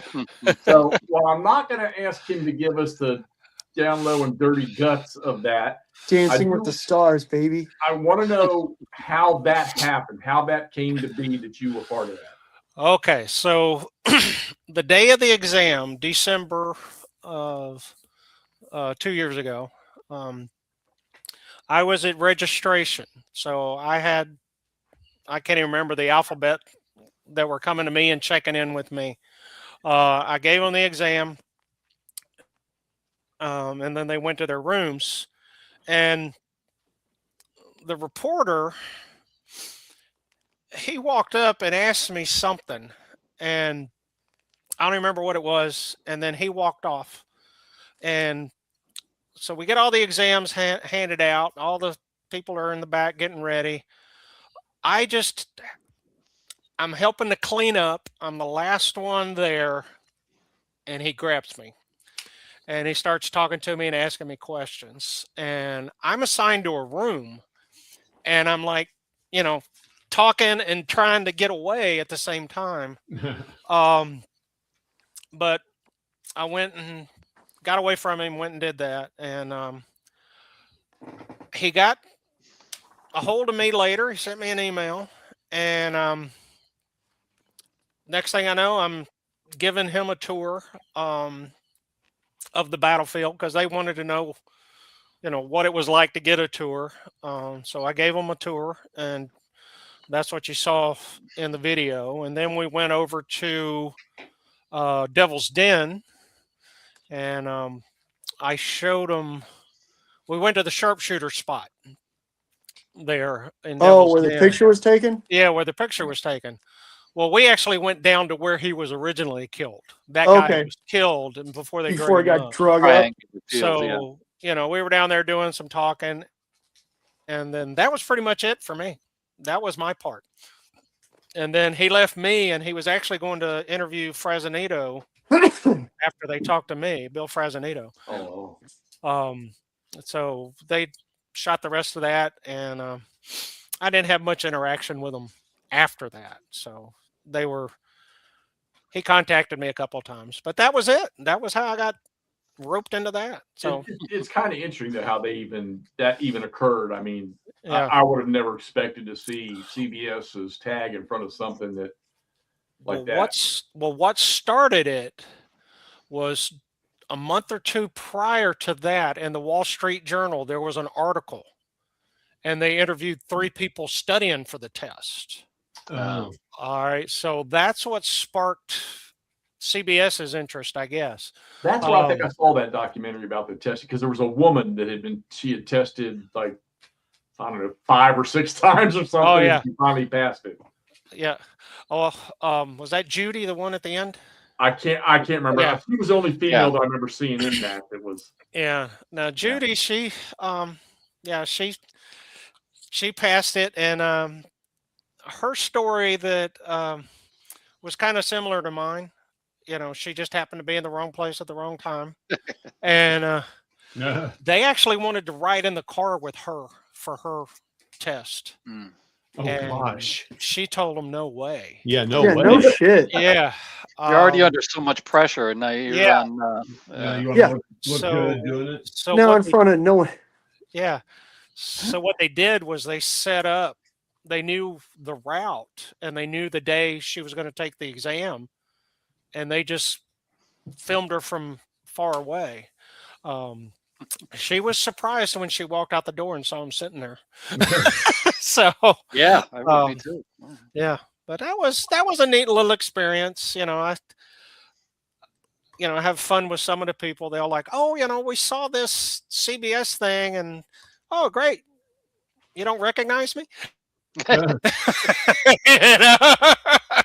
So, I don't remember what it was, because your name was not in the title, and then I remember I said, "Oh, this ought to be interesting," and I turned it on. I was like, "Look at here, he's in the first." Yeah, and the other, my name. I get. Oh yeah. Yeah, Market, every tour I get asked, is that Hey, just that curious, your real name? is your middle name Breech Loader, or what's? No, Muscle actually, loading.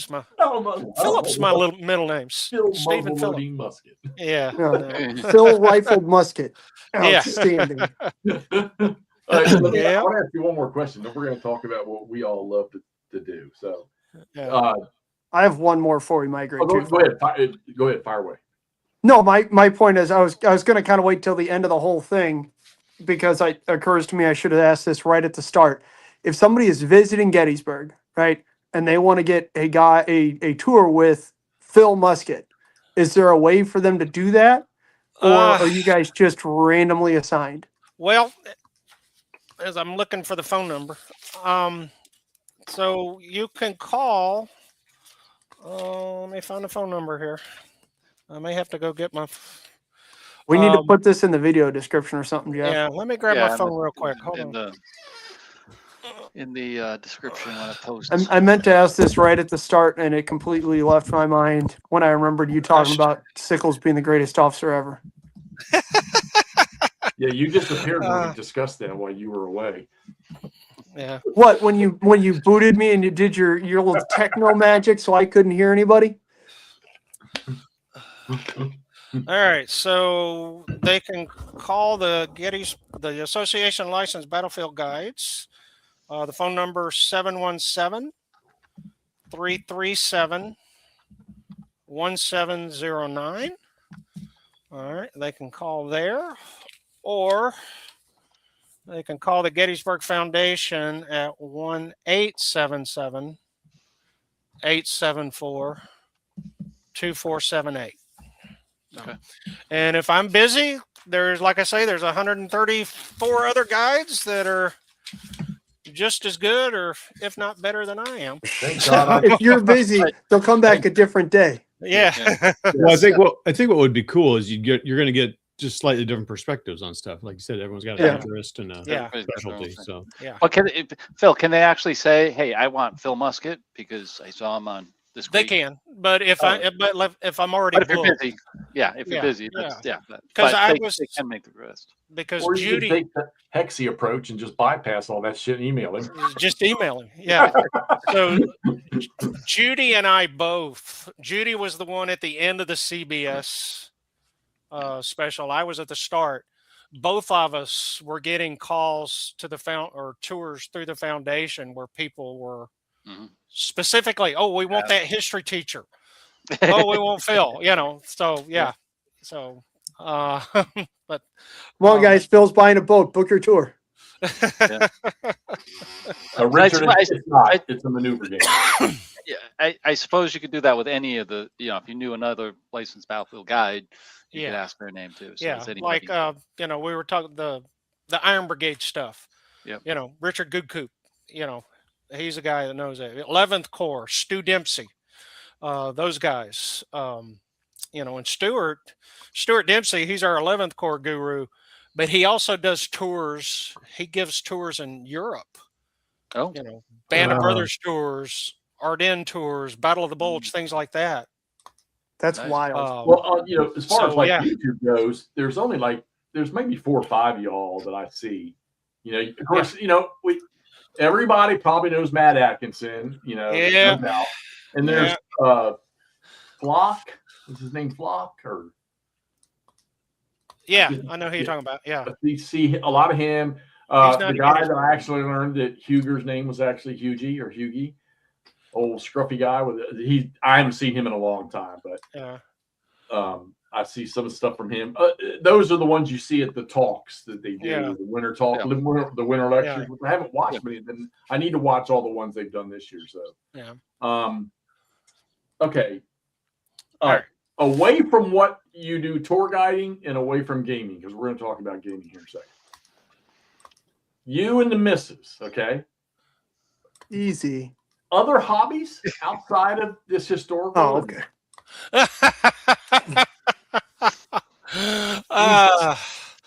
Well, Andrew. no. Or joys, things you all like to do that's not associated with what you professionally do. No, because even when we go on cruises, we kind of gravitate to the historical things that's cool. on those tours. When you go on your Trafalgar cruise, please let me know. Oh, okay. Yeah, Off Cadiz. Yeah. Just call. Yeah. Yeah. I mean, we got. I was she's thinking got more of her- a Mississippi cruise. Yeah. No. This is celebrity and those tours, princess tours. So, not those hulking gray. No, not those tours. But she likes fabrics. She weaves. She crochets. She does all that stuff. I mean, I don't have my keychain on me, but she made a keychain for me, weaving. Nice. So she's used to make reenactor dresses, Ooh, and wow. she used to make some of the uniforms. So she's told me, some of her stories, how they make the uniforms, and I've told her mine. So we kind of complement each other. So That's when pretty I'm cool. doing tours and there's women in the car, I can throw some of those stories in. So we're going to to Luray next weekend for Valentine's Day. And I guarantee you, we will be at probably Cross Keys or Port Republic. We'll go to some of those places. That's Yeah, cool. it's 'Cause just she right over enjoys there. it too. Yeah. It's right over there. I still say that's down the valley, not up the valley. Yeah, it's up the Well, you're just not from Virginia, Jeff. You're just not from Virginia. I still haven't grasped that concept yet, but somebody tells me it's because of the way the river flows or something like that. yeah. Yeah, Yeah. that's where the river Yeah. flows. Yep. Jeff's from Best Virginia. Yeah.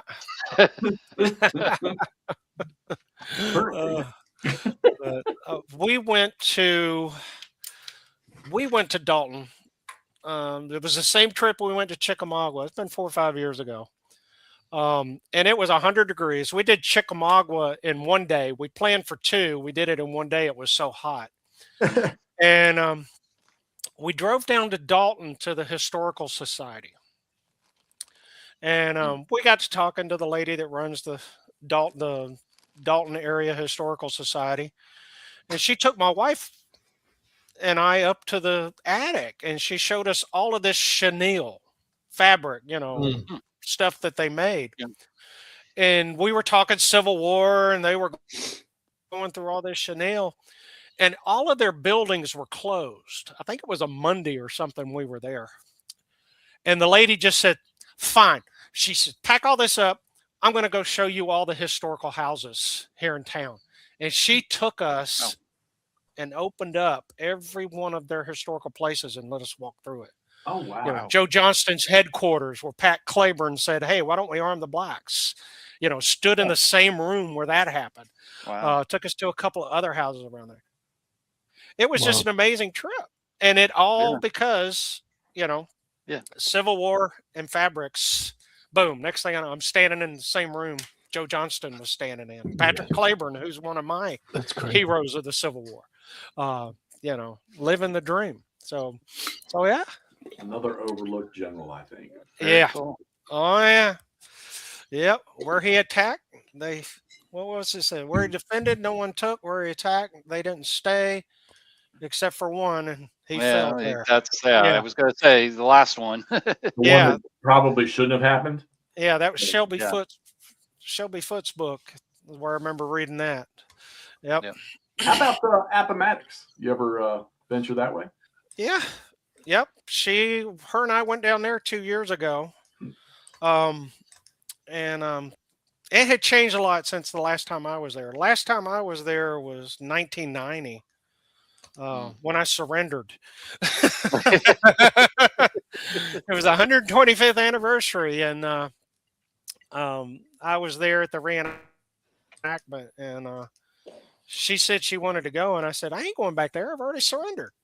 Well, we went back, and I use that now as an example of trying to remember things. So when these guys are writing about the Civil War 10, 20 years later, how accurate can it be? Because here I am 20 years later, 30 years later, I'm standing there in that stretch of the road there at Appomattox Courthouse, and I could not tell her where I was actually standing. I could just say somewhere in here in this area is where I was. I could not. That much change. I've never been down there, so yeah. I like to. I've only read, I think, one time. I'm trying to think where I want to say it was in Lee's Lieutenants. I can't remember, but about Longstreet's meeting with Custer before the surrender, and I get the impression that Longstreet treated him like a wet pup. Yeah, his arrogance, Custer's arrogance, and Longstreet. You gotta. God, it would be so cool to. You almost wish they had voice recordings and moving pictures from that time period, because I would love to hear the way some of these, because people tell the stories of the God-fearing, Bible-beating, the gentlemanly approach to everything, but how violent they could be in combat, and and then you get the movies that talk about how they, what is it, Behringer says, religious or something like that. We like our men to be religious. And Jackson not wanting to fight on Sundays, but unless there was just a definitive opportunity to do. You hear these things and you wonder, okay, so how much of that do we know is fact? And then even if it is fact, you got to wonder, what were these people like? We're never going to comprehend that. No. How much honor and integrity was there? And then what they were fighting for, the state of contention that's always about over the years. Yeah. And it's to try to tie the two things together, the honor, the integrity, the religion, and the dedication. I mean, come on, man. Look, you're not going to drag me up to freaking Seminary Ridge and point a mile across the field and tell me in 100-degree heat that I'm going to walk across there and I'm going to run into the face of cannons and troops with freaking bayonets and, canister beam. I'm sorry. I don't know any humans today that are going to do that unless they're completely blind and deaf. Jeff, I think to answer your previous question, that documentary Gods and Generals said Jackson fought for lemonade. Oh, wow. I believe. Yeah. Well, it Mike, fire back at, what are they fighting for? Just go back and read the secession documents. Yeah. That's all you got to do. That's what they were fighting for. Yeah. Read those first-person documents, across the periods. Yeah. Yeah. That all that lost cause stuff afterwards, Well, that's all early. Just being mad about Gettysburg. Yeah. Getting fired. That's a great story. There at the end. There's a story right there, man. Jubal Early. The bad old man. Yeah. What a story. Yeah. Armistead got kicked out of West Point for breaking a plate over his head. They got in an argument at West Point and he broke a plate. Is it true that he was still the only field grade officer that never signed the papers after the war or whatever? It may be. I'm not sure. It may be a parole. The parole. Yeah. Parole. Yeah, it may be. It may be. That just amazes me. Yeah. Anybody got any other tour guiding questions? Well, yeah, I guess this is a broad. Or you want to move on to games? Is that because? Yeah, but go ahead. Go ahead and pop those. My question might lead. No, I don't have anything from there. But what other areas of history interest you? World War II has always been a big interest for me. I've really gotten into the Indian Wars the last 3 or 4 months. I read a book on the 2nd U.S. Cavalry, which is called Jeff Davis's Own. Okay. And Jefferson Davis, when he was Secretary of War, he created this unit and he handpicked the officers. Colonel Albert Sidney Johnston, Lieutenant Colonel Robert E. Lee, Major William Hardy, later a Major George Thomas, John Bell Hood, Earl Van Dorn. He took Pretty Boy? Huh? Yeah, Earl Van Dorn. Earl Van Dorn? Yeah, Earl Van Dorn was the only guy that fought a successful fight against the Comanches out there. Wow. Almost got him killed. And there's a guy, Garrard, the guy on Little Round Top that took over Weed's brigade after Weeds was killed. Garrard was in the 2nd United States Cavalry.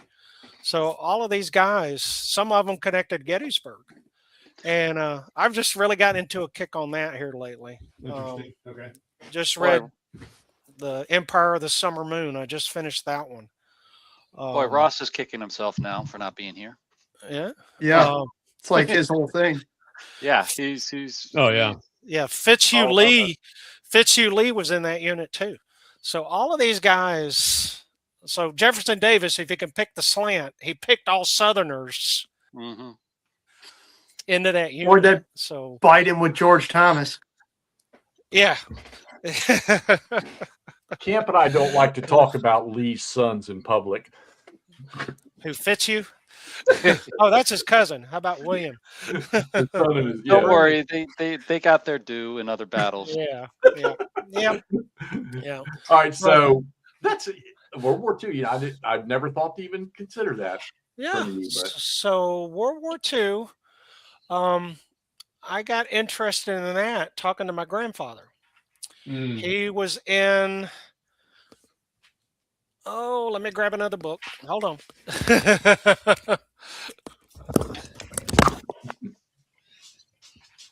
I always wonder Grandfather, what kind of library these guys have. Grandfather, that's generations. All right, I think I hit the button. Can you hear me? Yeah, we hear. Okay. All right. So he was in the 475th Fighter Group.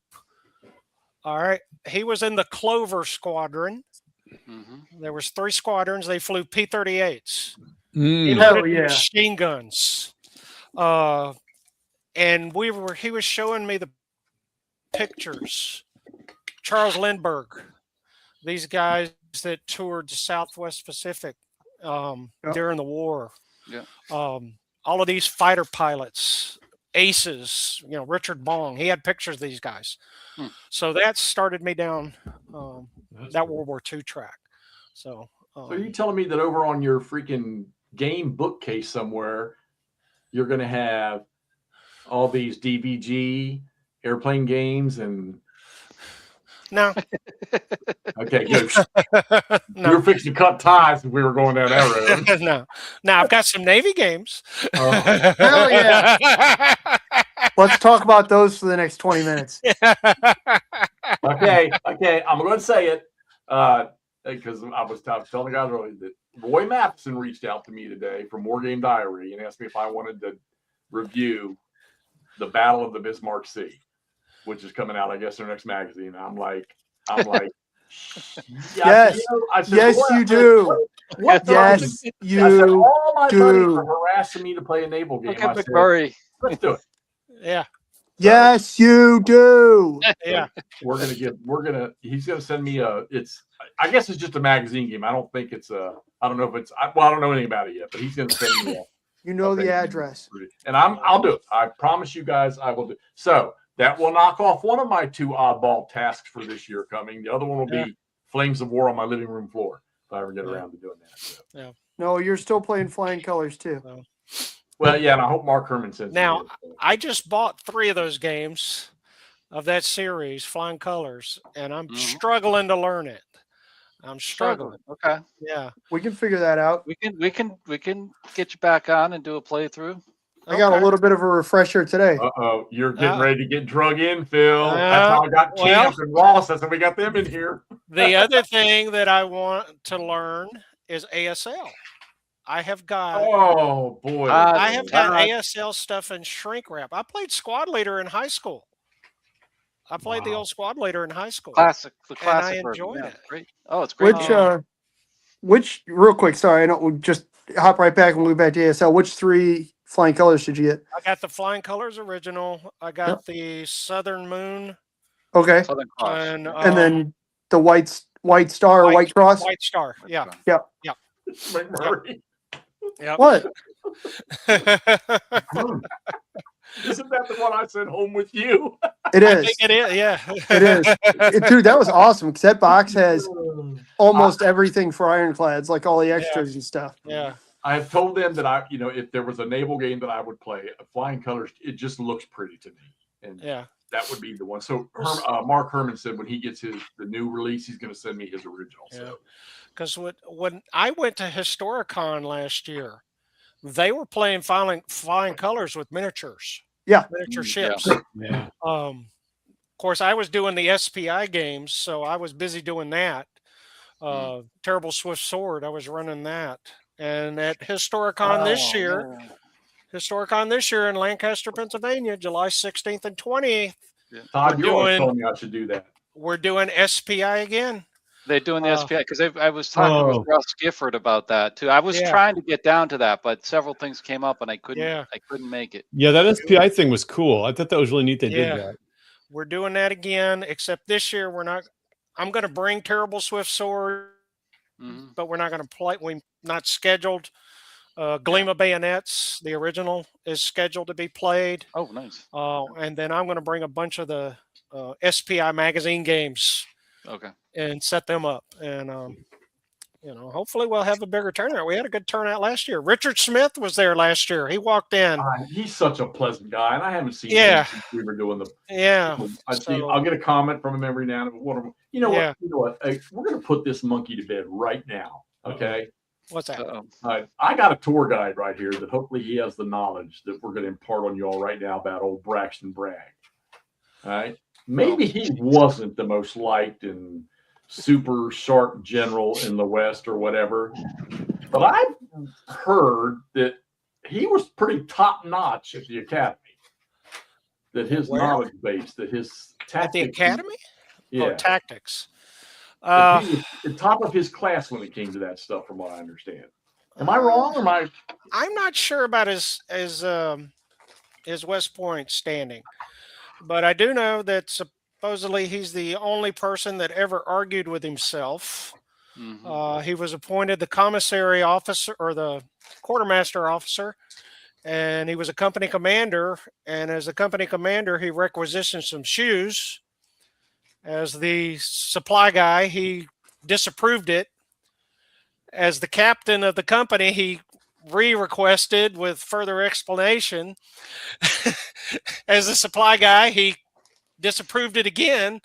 And I don't know who the colonel was, but the colonel would say, "My God, Bragg, you're now arguing with yourself." I did not know that. See, I Yeah. love these stories. The guy that wrote Grady McWhitney, I think's his name, who wrote Bragg's biography.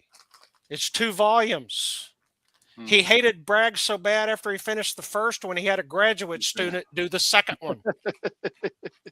Nobody liked Bragg except Jefferson Davis. So There we go. Ross got me covered. yeah. I wish Ross would get home and get on here because he probably got all Yeah. kinds of- Yeah. Yeah, we're in the GCACW game we're playing. There's a role that you can make, and if you can get what is it called? You can brag insubordination or something like that. Oh yeah, insubordination. Yeah. Yeah, Yeah. Then you get a -1. yeah. you can do that. You got a -1 on your roll there too. When they go insubordinate. Yeah, that's hilarious. Yeah. But that's what the Civil War is interesting to study. You just got that kind of stuff going I on. played my son and I played Macklemore Cove last month. Or not okay. last month, last year. Yeah, my son loves GCACW. Now, the problem is I got him. He's a Normandy guy, and we played Utah Beach, and now he's all GTS. So he's wanting to get into that. So I'm like, man, that system's hard. I'm trying to learn. Play Day of Days. That's a wonderful game. There's some new SCS stuff. We've been talking about that. There's quite a few lovely games that are fixing to come out between MMP and GBACW. Yes. Okay, so let's go down. We're going down. We need to go down the Let's game. get our games. Yeah, I mean it's getting late. We've We're been games. 2 hours and we've been kicking our. I told you this is how this crap goes with us. Yeah. We get to rolling on something, and this is how things go. So, and the funny part about it is after this is done, in about a week, if people get a chance to look at this, then I'll start getting the questions, and I'll have to scratch my head and think about, oh shit, what did we do? Yeah. But fortunately, Todd likes to go in there and he'll pick up some of the comments sometimes, and he'll respond to people. So, okay, let's just go ahead and get into gaming, and we're gonna go ahead and just get specific. Okay, so Nord did post a question. I want you to answer that one first earlier. Okay. You got it? Do you have it up there? What is your favorite ACW game? Not system, but game. American Civil War game. I got to go with Three Dog. That seems to be the standard for everybody, which Yeah. Terrible Swift Sword I enjoy as well, but Three Dogs, since I discovered that, and because I've played Terrible Swift Sword before that, but that's my favorite ones. Those regimental level games are what I like. So that Is that playing the full campaign of Three Dog, or do you like doing the scenarios? well, the second Three Dog didn't have that many scenarios, so I would just play the campaign game till I got tired of it, and then move on to something else. but I never Terrible Swift Sword. They had a better choice of scenarios. They had a Culp's Hill. They had a whole second day. Yep. Yep. Um, so I played those a lot too. But those two are my top two. I Civil War. I mean, I think with that Atlas book, some people are like, ASL, there's third-party publishers. Yeah. I think with that Atlas book, you don't need to maybe publish them for sale, but you could definitely publish or post like scenarios based on that Atlas and Oh yeah. GBACW, Blind Sword, any of those kind of Yeah. smaller scale. I mean, Yeah. good Lord, there's so many. Yeah. I finally got this thing, Todd.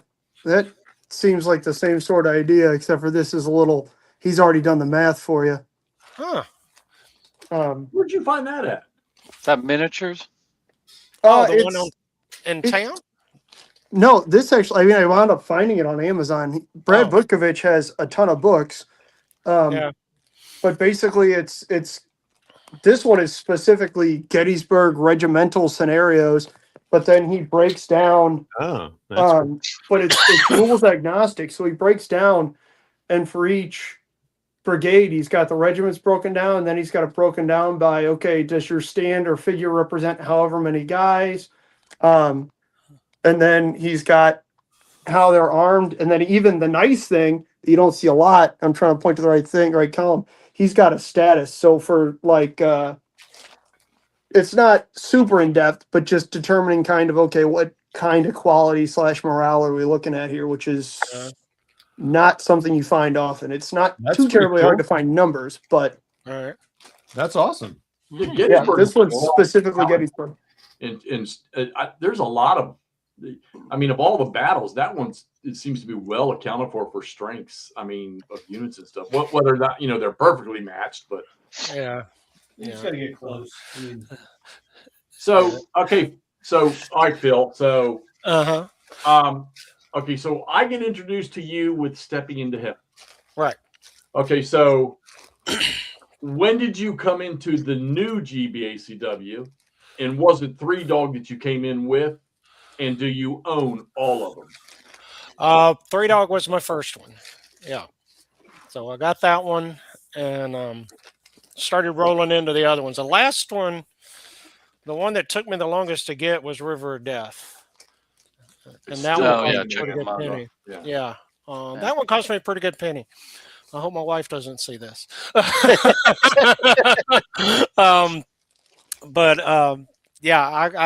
I've got them all now. And that was the gateway drug. Now, was I playing it right? Probably not. When we got together at Corbin's, well, maybe even before that, at one of Fernbecker's get-togethers, I really started to learn the system. The Gettysburg event, I was going to play a different game, but somebody backed out of Stepping into Hell. And you and Stigler took command. Well, Stigler had the right flank. He had the 5th Corps and 9th Corps, those guys up there. I had the guys on the bottom. So that was intimidating. So Albert comes over and says, "Hey, Phil, I want you to play this." So I move over to this table. I got Stigler to my right. I got Bill Byrne to my left. I got Jim Anderson in front of me. Jim Anderson, yeah. And I'm like, okay, it's your move. I was actually scared to move because it's like, am I going to mess up? But that was fun, getting involved with that and having a great time. Stigler, we gave Stigler Jim a and I nickname. played What was again the nickname we gave Jim? Zero. Oh, every time he'd roll a shock, he'd get a 0. Every time he rolled a shock attack, he got a 0 that one day. Stigler was calling him Zero. I can't remember what he called him. But you were making fun of me because I was barefoot. Yep, I got While I videos too.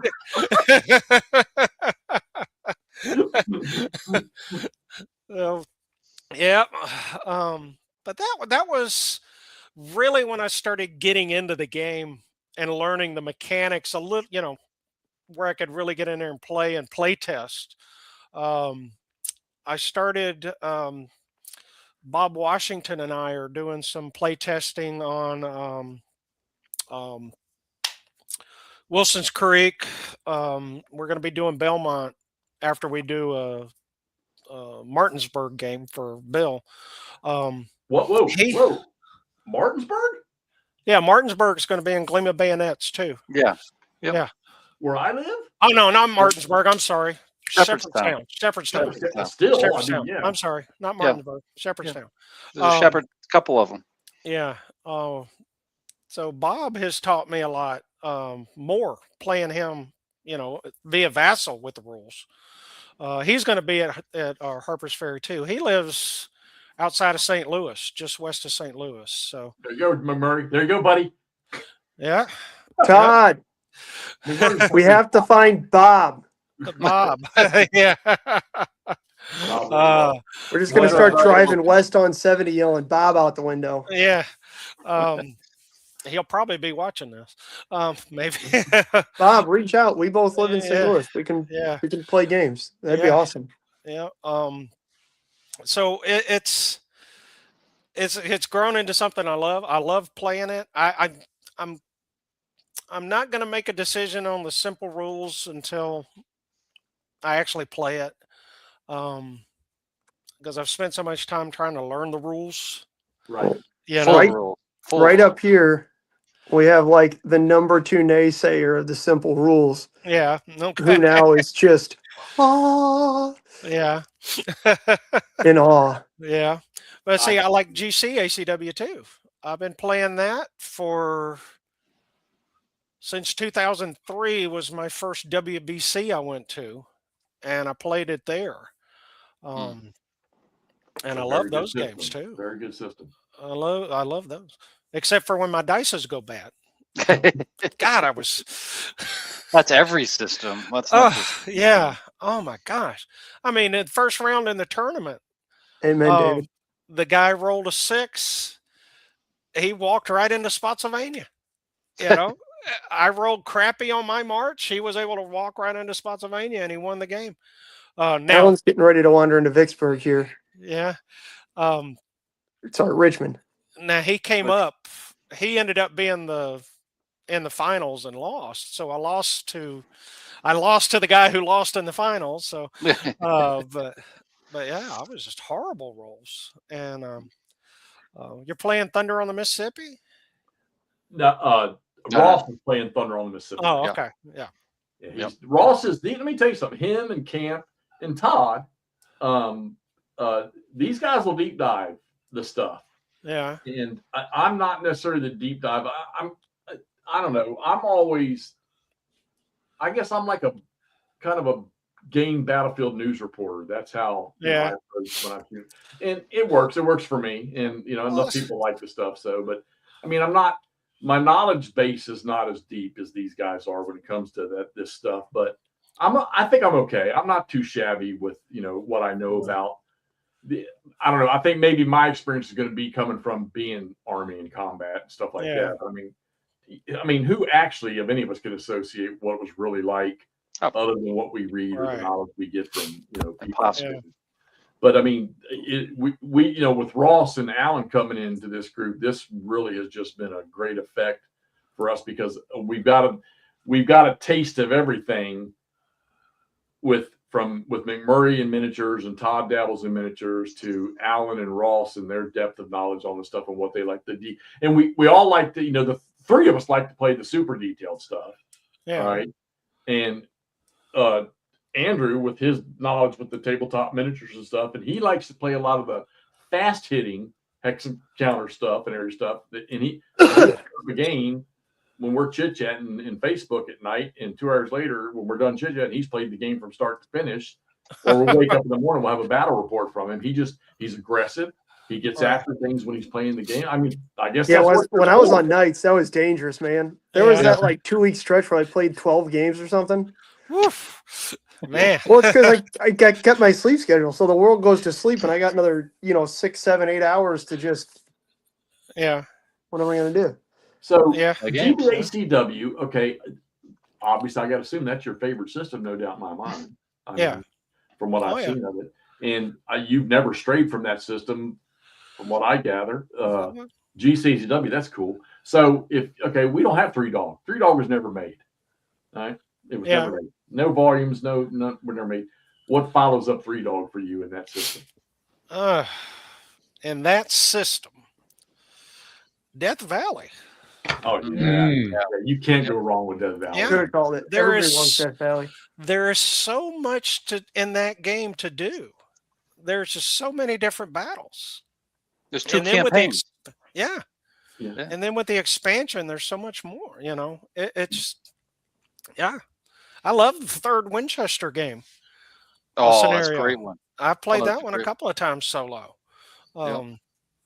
Yeah. It's definitely. I mean, okay, so collecting OCS and buying the Goss games, and the non ACW super tactical line of battle system. Okay, Yeah. a lot of people, if they don't have Death Valley, or every time we have a show, I preach, get over and pre-order your Three Dog. Even if you're not so much sold on the system, the price for the game, on the P5 is you're not gonna, nobody's gonna match that. I don't know of any other game systems where people get, and I don't know how that works, because I'm assuming that Dick doesn't set that price. That's Gene Billingsley. Yeah. They're the ones set that, and how and the magical number 63 for 1863. You couldn't have done that any better. Right. And it was $20-some for the Death Valley expansion, and that added what, 5 or 6 more scenarios that you can't beat that stuff. What they're doing with this system, they're making it available. Yeah. And here comes the big one. All right. Simple rules. Okay. Yeah. And Andrew was just making the point. This guy's never going to play that, and I did. I swore up and down, I don't want any. He was pissed, and I told Dick that him and Stig were. Don't do it to this system. Well, guess what? Yeah. I've been playing it. Yeah. And I haven't. We've had a couple shows. We had Nathan on talking about. We did a live show a couple weeks ago. We all got back on. The 5 of us got on, and I'm going to tell you, this is why I think this system's magical. And McMurray's the perfect sample for this. I was about to drop a bomb on you in a minute here, Jeffy. With Vassal, he got right on, and not even having any knowledge of the system, was right into movement and fire combat, right, without hesitation. Phil, the game you're playtesting is going to be the first GBACW game I ever spend money on. Which one? Gleam of Trans Mississippi. Yeah. Yep. That's good. He wants it's that Belmont, Wilson's Creek. You're saying all the right words, buddy. Yeah. T Ridge. Oh. Imagine. They've upped the number of battles in that. We were talking about that the other night. Prairie Grove. Prairie Grove's the one I'm thinking of. Yeah. Wow. Yeah. Bob's been doing a lot of work with that one. So, yeah. And allegedly, they're all coming out with GBACW for Simpleton. So, Yep. I don't know when. Those Ozark games are coming on those scenarios. That's probably another 2 or 3 years down the road. Oh, I'm sure. Yeah. We still got. I mean, we still got Stepping into Hell. It's on pre-order. Gleam. Gleam of Bayonets. I mean, seems like it's pretty close. Yeah, I'm excited about that one. So Bill said there was an issue with the big game that he thinks he's got a fix for it, though. So there's the Vicksburg campaign. Vicksburg game.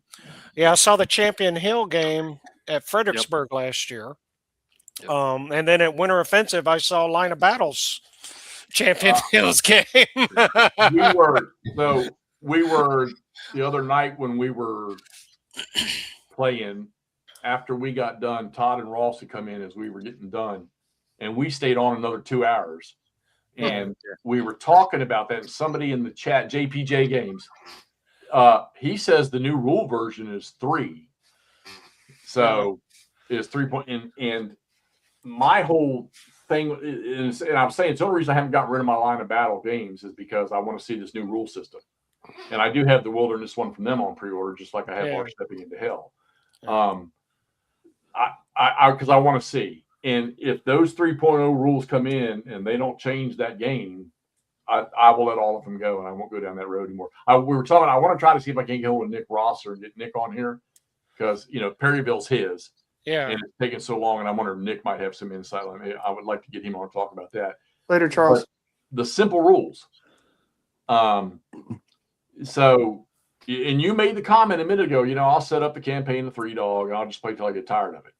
And now that I've spent the last Alan, we've been, I guess, about 3 weeks now. For almost getting close to a month. Yeah, you've been playing it for a couple of weeks now, straight out. So I've been messing around with Vassal with the Gettysburg, the 3-dog campaign, just having the rules. I didn't have any, Nathan finally sent me the master reinforcement schedule for the simple rules for Gettysburg. And I've started messing around with that. And one of the arguments I've always had with playing 3-dog is that in the full rule set, and it's not a knock. This is not a knock at all. Right. I can never make any ground with freaking Heath on the first day until Rhodes shows up, or maybe even sometimes not until Pender gets on the battlefield. So the simple rules, though, I'm finding that the push I'm getting out of Heath seems to be more along the lines of how things occurred.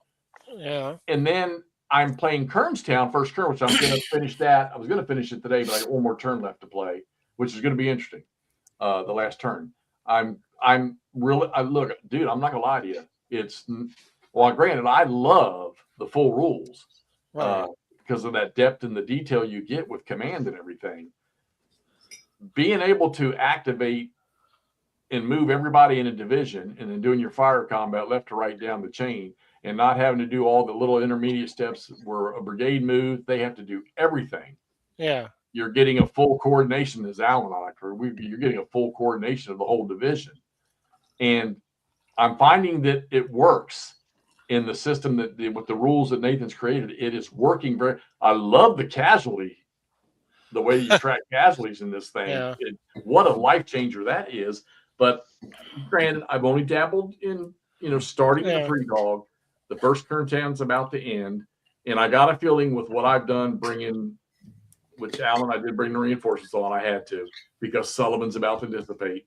All right, it's going to change, and Jackson's going to get his ass handed to him. And I'm pretty sure Jackson's going to suffer the loss in this game the way it did anyhow. Yeah. But it's the argument you made about setting up 3-dog and playing it, till you're retired of it.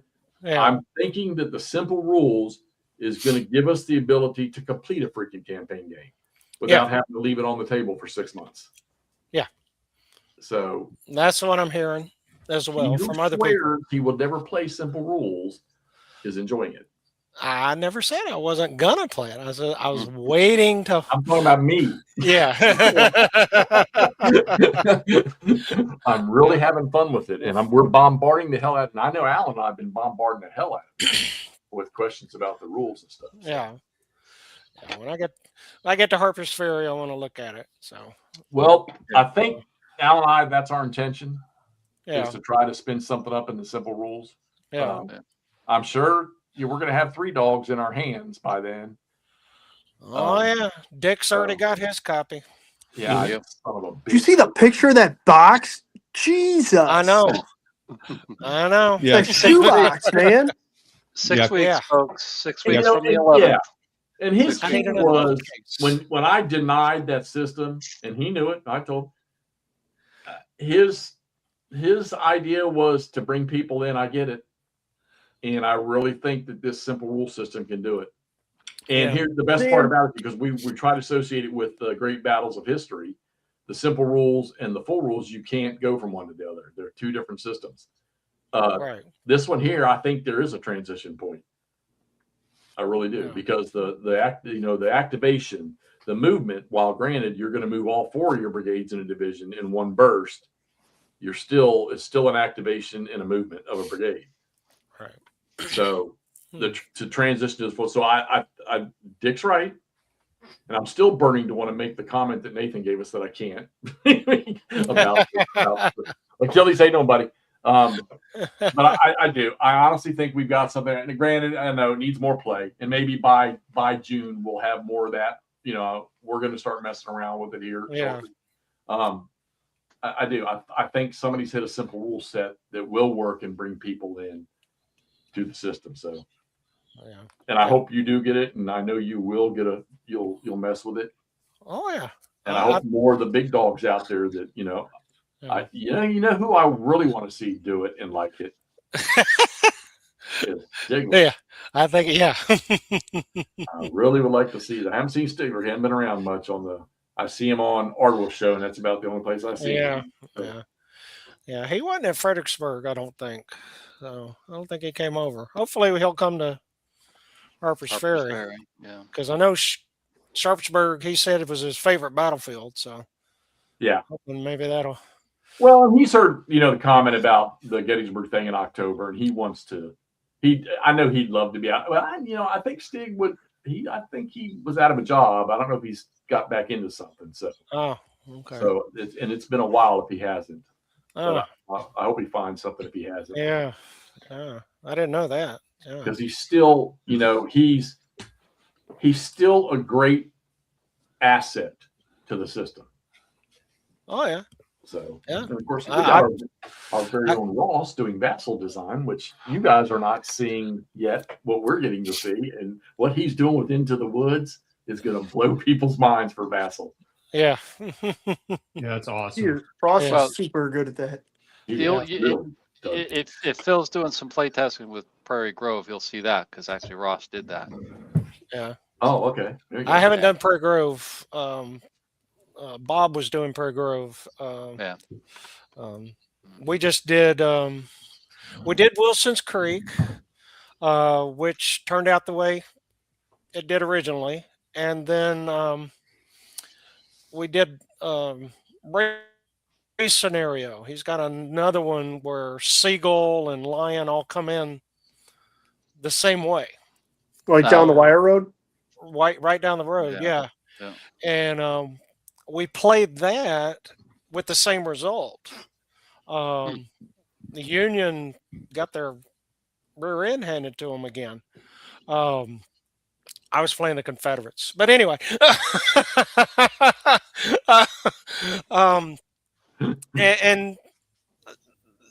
And our assessment of playing that game, there needs to be a change in the victory conditions, and because it's the two games we played, we got almost the same result. Even when Seagull came in at the bottom and Lion came in at the top, we got the same result. Same as coming in from together on the east side on the wire road there. Same result. So we'll see. But I've enjoyed it. I'm looking forward to Belmont playing that one because it's got boats in it, Hexy. They're barges, aren't they? They're just barges, right? No, there's boats. Well, the real boats. Lexington and the Tyler. Real boats Yeah. there. Yeah. And then you got the batteries across the Mississippi River firing. Well, it's going to be a small one too. I mean, we're only it's a small talking, game. not even a division level attack. Yeah. So it should play looking quick. looking forward to playing that one after we do Martins or Shepherdstown. Shepherdstown, yeah. Yeah, we're going to do Shepherdstown. I really don't. It's funny. I just Shepherdstown's 2 minutes away, and I just can't put my finger on any fighting. I know there was. It's just not something that is in my brain. Well, in I just June, wanna I'll out- show you. Yeah. yeah, real quick. When you mentioned Martinsburg, Jeff shit a chicken. Yeah. I put on a giant Battle of Falling Waters game, Yeah. like post what was it, July like 7th or whatever, or 10th? Where who got killed there? Pender? Falling Waters. Yeah. Well, that was Pettigrew. Pettigrew. Sorry, Pettigrew there was you go. mortally wounded. Yeah. Pettigrew, there you go. And absolutely crickets. You got something special, Phil. One of them is. You haven't been to Falling Waters? I live in it. But you haven't that's- been to the that's- battlefield on the No, other it's side? on the other side of the river. On the other side of the river. I'm scared of that side of the river. There's a battlefield. They actually have. I didn't know they had anything there. Put a golf course Yeah. there, and it'll be there. Yeah, exactly. That's the best thing I heard so far from Phil is that there's one less golf course in the world, and it got added to the Gettysburg National Yeah. Battlefield Park. Oh, actually, Well, Cool Springs. Cool Is it Springs, yes. Cool Springs. Springs. I've been is a there. golf course. You got to go there. The Great. Carnton Plantation, that was on a golf course. There's a golf course out there as well. All that got reclaimed. So yeah. My buddies went up to Gettysburg National this summer, and I could not swing the day to do it or back in May, because I had some buddies that were coming into town. Was that Lynx at the Lynx they were playing at? They got two of them up there. You got Gettysburg National, and you have the Lynx. They're Oh, not right in town, though. I don't think they're out. Oh, okay. Yeah. I don't know. But we went to years ago, my dad and I flew over to Europe when my brother was at Bromstein. Oh, Ramstein, yeah, baby. Yeah, That's my football and, game there. We drove to Normandy and we walked the beach at Omaha. My dad and my brother are big golfers. We had to find a golf course in Normandy so they could get scorecards. Just go up to Omaha Beach and try and make it into the slits on the casements. Yeah. But yeah, Cold Springs is something we made for GBACW because that ain't that far either. And that's a neat little fight there right before 3rd Winchester. Right. All that. So much So, in this valley. I mean, yeah. I've driven by Newmarket so many times, but just never rolled up in there. And I mean, right there beside the interstate. Oh yeah. Yeah. You drive can't- right down the middle of Yeah. it. Yeah, Yeah. you That's can't like- miss it. Todd, I got reminded of this today. Just weird stuff that you don't get to see as much in the Midwest, but you do randomly across the eastern U.S. On our drive to Gettysburg, Todd and I passed not just like a sign for, we passed the entrance to Fort Necessity. Mm-hmm. Oh yeah, yeah. Just And super Pennsylvania. cool. That somebody was talking about driving around DC, and it was like, oh, well, I'm at this gas station. I can see the battlefield. That's cool. It's not necessarily a thing out here as much, but that's awesome. Just Yeah. And I remember begging Todd to stop, and then I remember that I was pooping every hour, and we had to get all the way to all the way to Falling Waters. Mm. And it was heaven once you got here, right? It was fantastic. Yeah. But I understand Todd's apprehension to make a 2 or 3 hour detour. It's been a long day. Danny, Yeah. I'll let you guess which theater interests me the most. So, okay, so we've got the simple rules now. Al and I have come across Mark Herman's game, and we've been having a blast playing that. We're going to finish that up Thursday night. We got 2 more turns playing that. We're playing Wilson's Creek and Blind Swords. Okay. We've got about, Al, maybe 4 or 6 more turns, I think, in that. Something like And that. You has got to been a run back away. and forth slugfest. And That's that's a cool game. So, Yeah. and we talk about it all the time. There are so many. I mean, the GBACW hit list for the next couple of years is just amazing.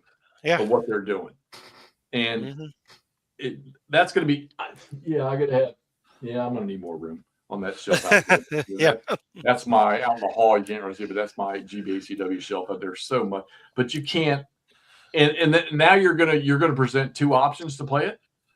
I mean, it's I honestly think the world's going to turn for that game. I think a lot more people, if they don't pass on the 3 days of Gettysburg, get the simple rules are already on the GMT site now. You can download them Right. and take a look. It's so easy to read. And we were discussing this. We've learned with Nathan that if it's not in the rules, then it is the rule. I've not given him I think I've given him one thing that he said, "Oh, good catch," and it had to be a simple change of wording. But everything that I've sent him and asked him, I'm saying, "Hey, well, what about this? It's not in the rules. Then it's not in the rules. Don't." Yeah. And he's done a great job with it. I mean, I don't know who else is part of that. with the simple rules? Is there somebody else, or is he just doing it all himself? I thought it was just him.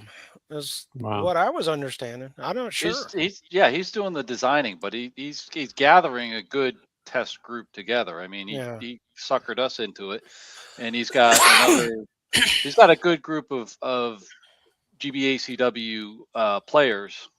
Play the full rules, playing, testing the simple stuff. So Right. I think he's got a good crew behind him to test it.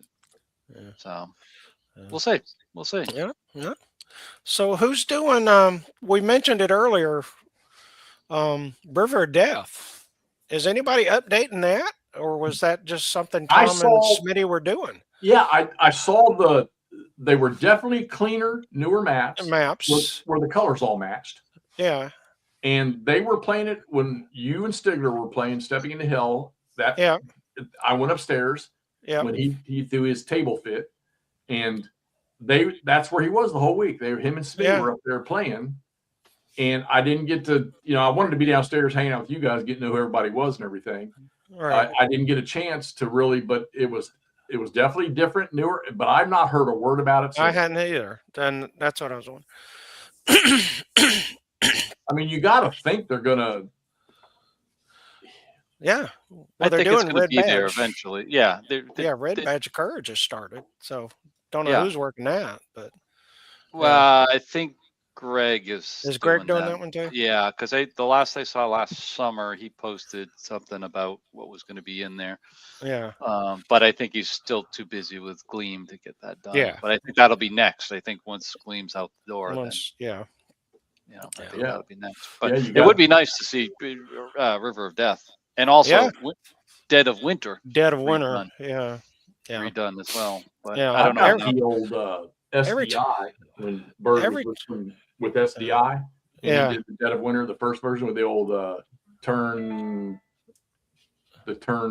R tape, whatever it is, where you could do individual things, or you could do whole brigades or brigade fire. So and that's kind of like, it's kind of like, I guess, what happened with RSS, the regimental subseries. Yeah. Too much detail, went a little bit too far. I think that TRT table thing that we did 3 games, and I think that went a little too far. It's fun. It was fun though. I played a few turns in a couple of those games. It was kind of fun, but Yeah. I think GBACW just kind of swiped all of those away. Yeah.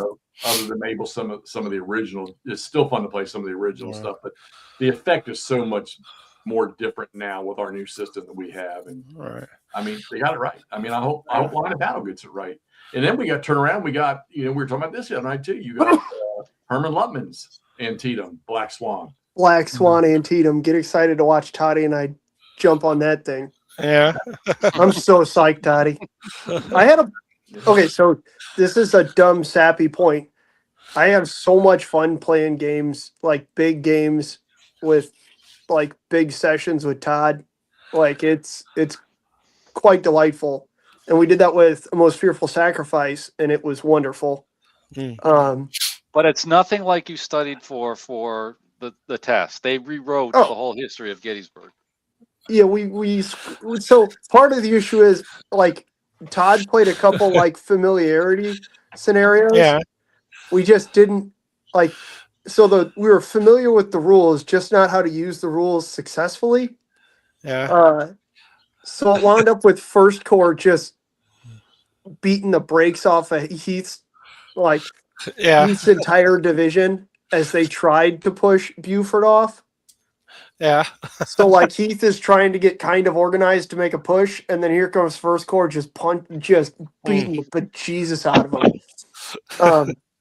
And so then by the time we figured that out, the Confederates were just like bottled up behind Seminary Ridge. You remember go ahead. No. That being said, we also did our standard thing, as you can see, when we played It Never Snows, where we pay absolutely no attention to a reinforcement schedule or where other stuff might be. So then AP Hill winds up taking Cemetery Hill and Oak Hill, and we're just sitting there like, shit. Yeah. That did not turn out well for him. Yeah. That's true. It didn't. Basically, you have the entire Union Artillery Park just roll up and be like, hey, those are cool hills, but what if we entirely re-landscape them? with Yeah. 12-pounder balls. We go East Front style, Russian style, and just pound. it. Ah.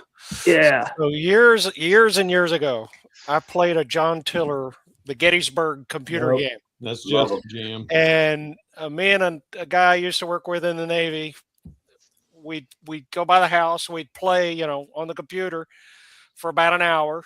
And I at night, you can't see. So I moved Richard Ewell's entire corps from the north side of Gettysburg down to Little Round Top. And he's getting ready to defend Culp's Hill, and I just smashed everything. That was like, he was like, "What in the world? You're not supposed to do that." I'm like, "Why not? It's a game." Why not? Yeah, exactly. You Thank you, know? Phil. It's a game. God, the fact that you are playtesting and can simultaneously say that is Yeah. wonderful, because so many people Yeah. playtest with, well, I didn't get the historical scenario. Yeah, well, let's be honest here. Longstreet and Sickles weren't sitting there rolling dice like, shit, my brigade has to back up now. Yeah. Like, no. So I did something in the tournament last weekend, GCACW. We were playing teams, Grant crosses the Rapidan. And me and David were playing Confederate, and Lee from St. Louis was playing Union. And, oh gosh, I can't think of the English guy. Anyway, so they're all the way across. They got the wagons, which is part of the scenario. You got to get the wagons to Chancellorsville. And I had Fitzhugh Lee sitting over here, and I had forgotten about him. And we broke, came back the next morning. I moved Stewart to Fitzhugh Lee, and I went around the Union Army and hit those wagons. And both of them said, "We've practiced this game 6 times before this event, and we never thought of that." And so, it's like I blew their minds. Now, we ended up losing the game anyway on victory points, but I sent them all the way around. And then they went through the wilderness. I got Stewart out of there too, barely. But I try to think out of the box. When we were doing Step into Woods or Step into Hell, Yeah. everybody was bringing, I guess before was bringing Anderson's division up the Plank Road. I brought this whole division in on the railroad, the unfinished railroad, and flanked them. And in my play test, I did it again, and I gave Al an honest assessment. I said, in reality, it probably better is to bring Anderson straight in than to bring him around on the flank. But, I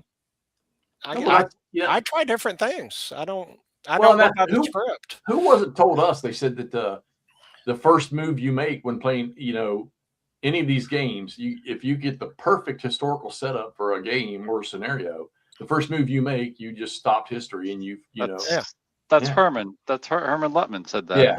Yeah. And it's I agree. I mean, because McMurray and them talking with the most fearful sacrifice. I took, with mine, with Rhodes and early, I took Cemetery Hill and Culp's Hill, and before the first day, the sun set.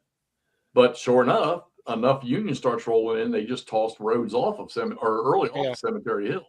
I mean, and if you watch the videos of those two guys playing it, the Rebs there was never even a thought of ever worrying about Little Round Top or any of that down there, because it never. No, we couldn't get south. Yeah. Another one that I think of that's really, and it's probably the first time I saw it in a game played, was Callendale playing Line of Battle, Gettysburg. And when he was in the second day, the sides were completely reversed. Yeah. And I'm like, how in the hell did that happen? And think about it. I mean, the potential's there in any game. I mean, and I guess that's what's so fun about it. I've always said, give me the historical setup, give me the rules, give me the victory conditions, and leave me alone. Don't judge me by how I decide to do stuff. All right. That's their games. I mean, they are their games. They'll make more cardboard. Yeah. And I think the difference with us is that maybe we've studied this battle that we're playing. Yeah. And that brings a different effect to us. But you know what? I think it's cool to watch somebody that really don't really have any knowledge of what it is they're playing, the history of it. I would love to see those outcomes, how Yeah. they, how the game plays out. Yeah. Oh yeah. Oh yeah. Yeah. I tried to track down Dave Powell last time he was here in Gettysburg, but my schedule didn't work out because I wanted to find out dead of winter. Was he Mhm.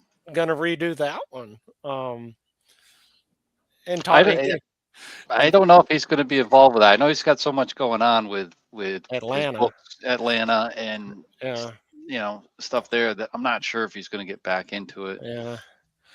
Yeah. again. I don't, nothing's been said about it being redone. Yeah. I imagine it will be at some point, which I wish Right. it would, but Yeah. Yeah.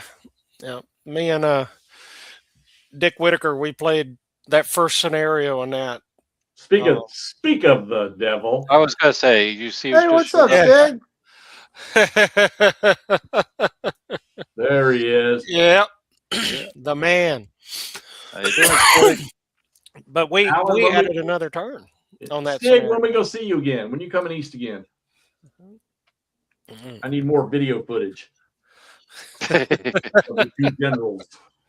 It was such a pleasure meeting. Let me tell y'all something. Y'all out there in that crowd, Stigler ain't the beast you see on the internet. That's a big, lovable, cuddly teddy bear when you meet him in person. I have had very good experiences playing him. I've enjoyed every minute of it. Learned so much. So, Yeah. Well, look, I'm sitting here looking at a chat full of guys that I get so much knowledge from. That it's just, this whole content creator thing sparked with me because of Todd, because of Wardrobe. So, I started and was just a plebe at this thing here, and thanks to him, I really got rolling in it. And then I pick up Murray and pick up. Well, with another guy that we don't have on here with us, our sci-fi fantasy guy, the War Mud, Brian. yeah. For years, that was doing this. So, Right, guys. and then I meet you guys. Shoot, I tell you, you can't. I don't need local friends. I don't. I got you guys when I'm going to hook up with something or get something going on. And I think Alan, you and I, the last 6 months, we've done nothing but 2 nights a week, pretty much just playing stuff and Yes, I was learning from you.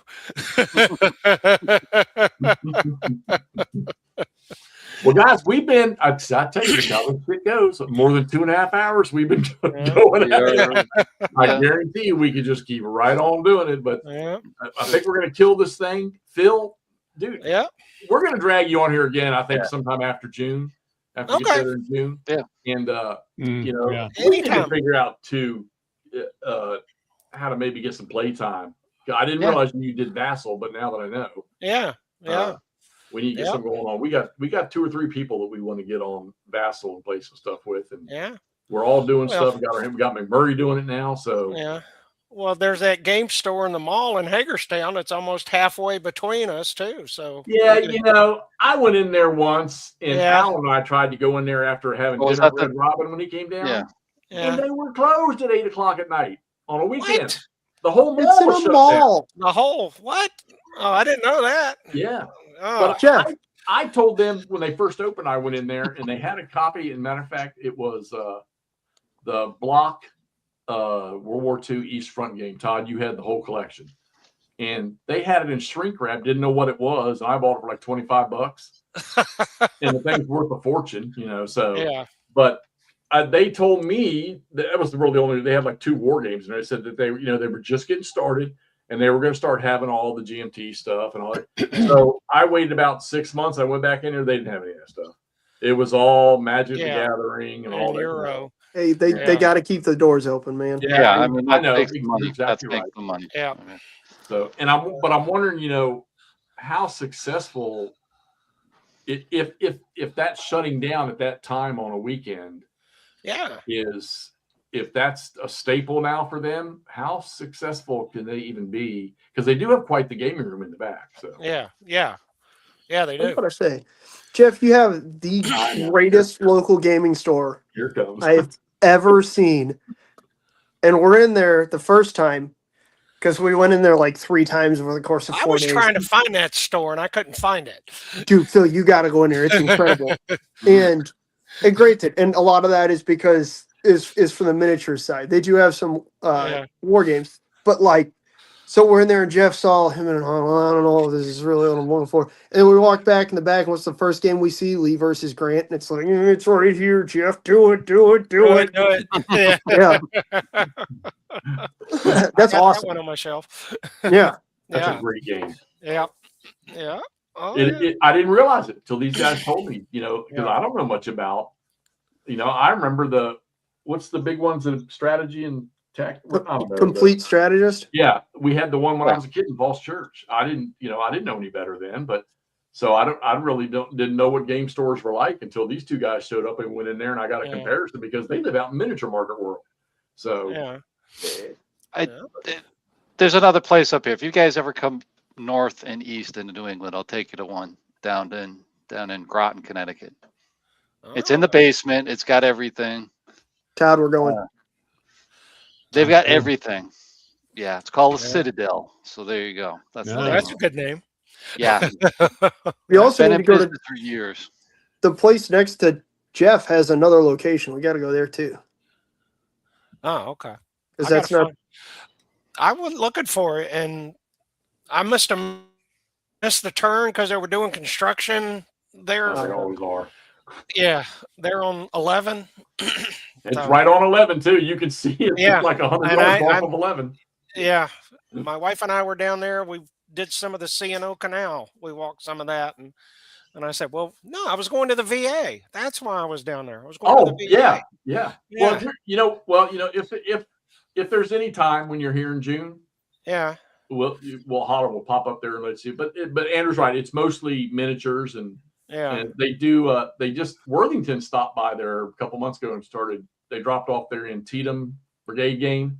Okay. It's still so nobody's bought it because I don't think anybody knows what it is. But they get all the GMT products, Yeah. and they've been getting some block games, some Columbia block games in there recently. Yeah.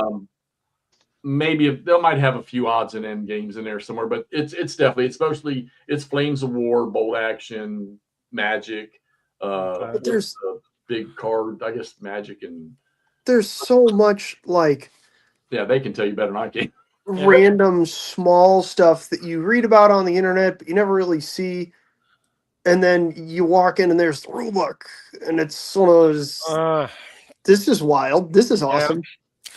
All right. Um, I'll be making another trip down there sooner. I got to go down and do some scouting for the Harper's Ferry walks for GBACW. What, up one hill and down the other? Yep. No. Going out to some of the farms. No. Oh. I don't go to the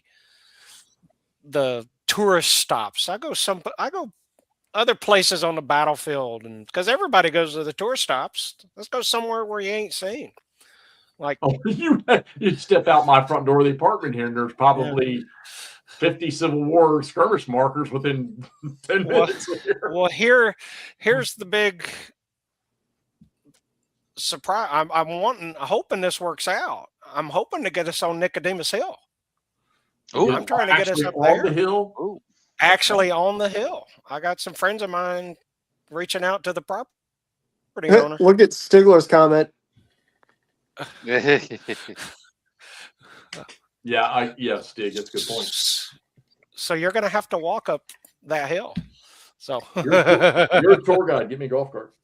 That's not a big deal. That's not a hill. That's a bump.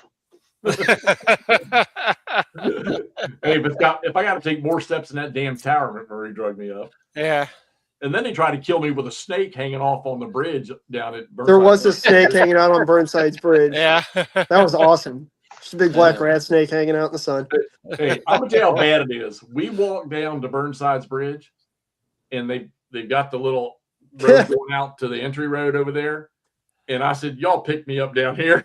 And a tour bus pulled up with a bunch of older people in it that got out. And one guy walked by me, looked at me. I said, "I'm waiting on an Uber." Oh gosh. Hey, Mark got here. Hey, Mark. Mark. Well, we're going to do some walking when we get get there. So Well, the Winchester For thing, those- I think I need to know ahead of time what specific days, because I'm obviously I'm not going to take a whole week off and be down there the whole week because I live right here. okay, I'll probably come down in the evenings, so but I think the Winchester day I want to take off. Wednesday, June 10th. Wednesday. Yeah, that's Yeah. why I thought it was Wednesday because So I'm Saturday's- debating if I can stay that long. Saturday, Sunday, which is the 6th and the 7th, that's Sharpsburg. Yeah. The 8th is the Gaps. The 9th is Harper's Ferry. The 10th is Third Winchester. So I definitely do the Antietam weekend stuff. I don't. That's June. I'm not in any golf tournaments in June, so that I Yeah, know of. so, but that's the plan right now Okay. for the Good to know. tours. So I'd like to go to all of them. Yeah, yeah. And Alex, I can't think of his last name right now. Oh, yeah, I know what you're talking about. Alex is going to be doing the Confederate side. I'm going to be doing the Union side. Alex Barney. Barney, Barney. yeah. Yeah. I met. Oh. He was there at the. No, I met him at the. Wait a minute. Did I meet him at the Labatai? I don't. I met him, Alex. I've met Alex. I don't know whether I met him. Was he there when we were there at Gettysburg? No, he was he the one that showed up at Dalton and then had to leave with the emergency? So I don't know. I don't know. I don't think I've ever met. I probably have. I met Alex at the Labatai, I think, but I don't know if Yeah. that was him or not. Yeah. But I mean, I know the name from this system, so. And hey, Yeah, he's the one who's doing Vicksburg. I'm hoping Mark comes to Gettysburg in October. Mark Herman. So Yeah. he's. Well, we're gonna have to get a little red wagon for Hexy so we can get him up and down the hills. No, he's gonna start practicing walking now. Here's what Yeah. I'm nervous about, Phil, that more people than I expect are going to show up there. I figure we'll probably just meet at the visitor center, and there's going to be a convoy of people. Well, I'm afraid of because I got a 2-seater pickup truck, man. I don't. We'll Just meet at- open the back window and give Phil a bullhorn. yeah. Exactly. No. I don't do that.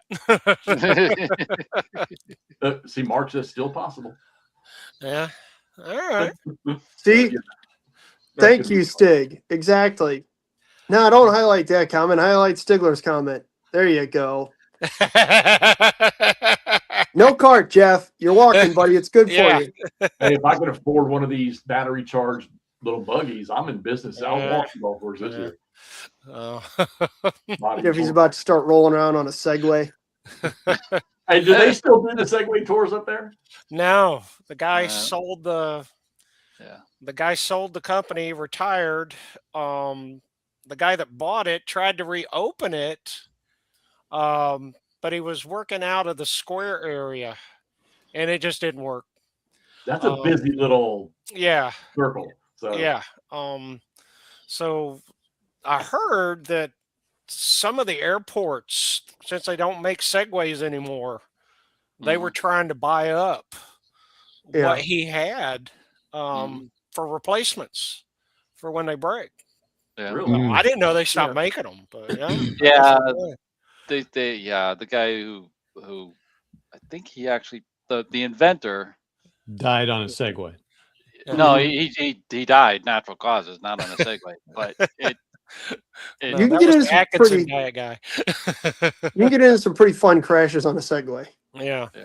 Oh yeah. I You never wouldn't think- did one of those tours. Never did one of those. Never done on tour, just been Yeah. bored with a Segway.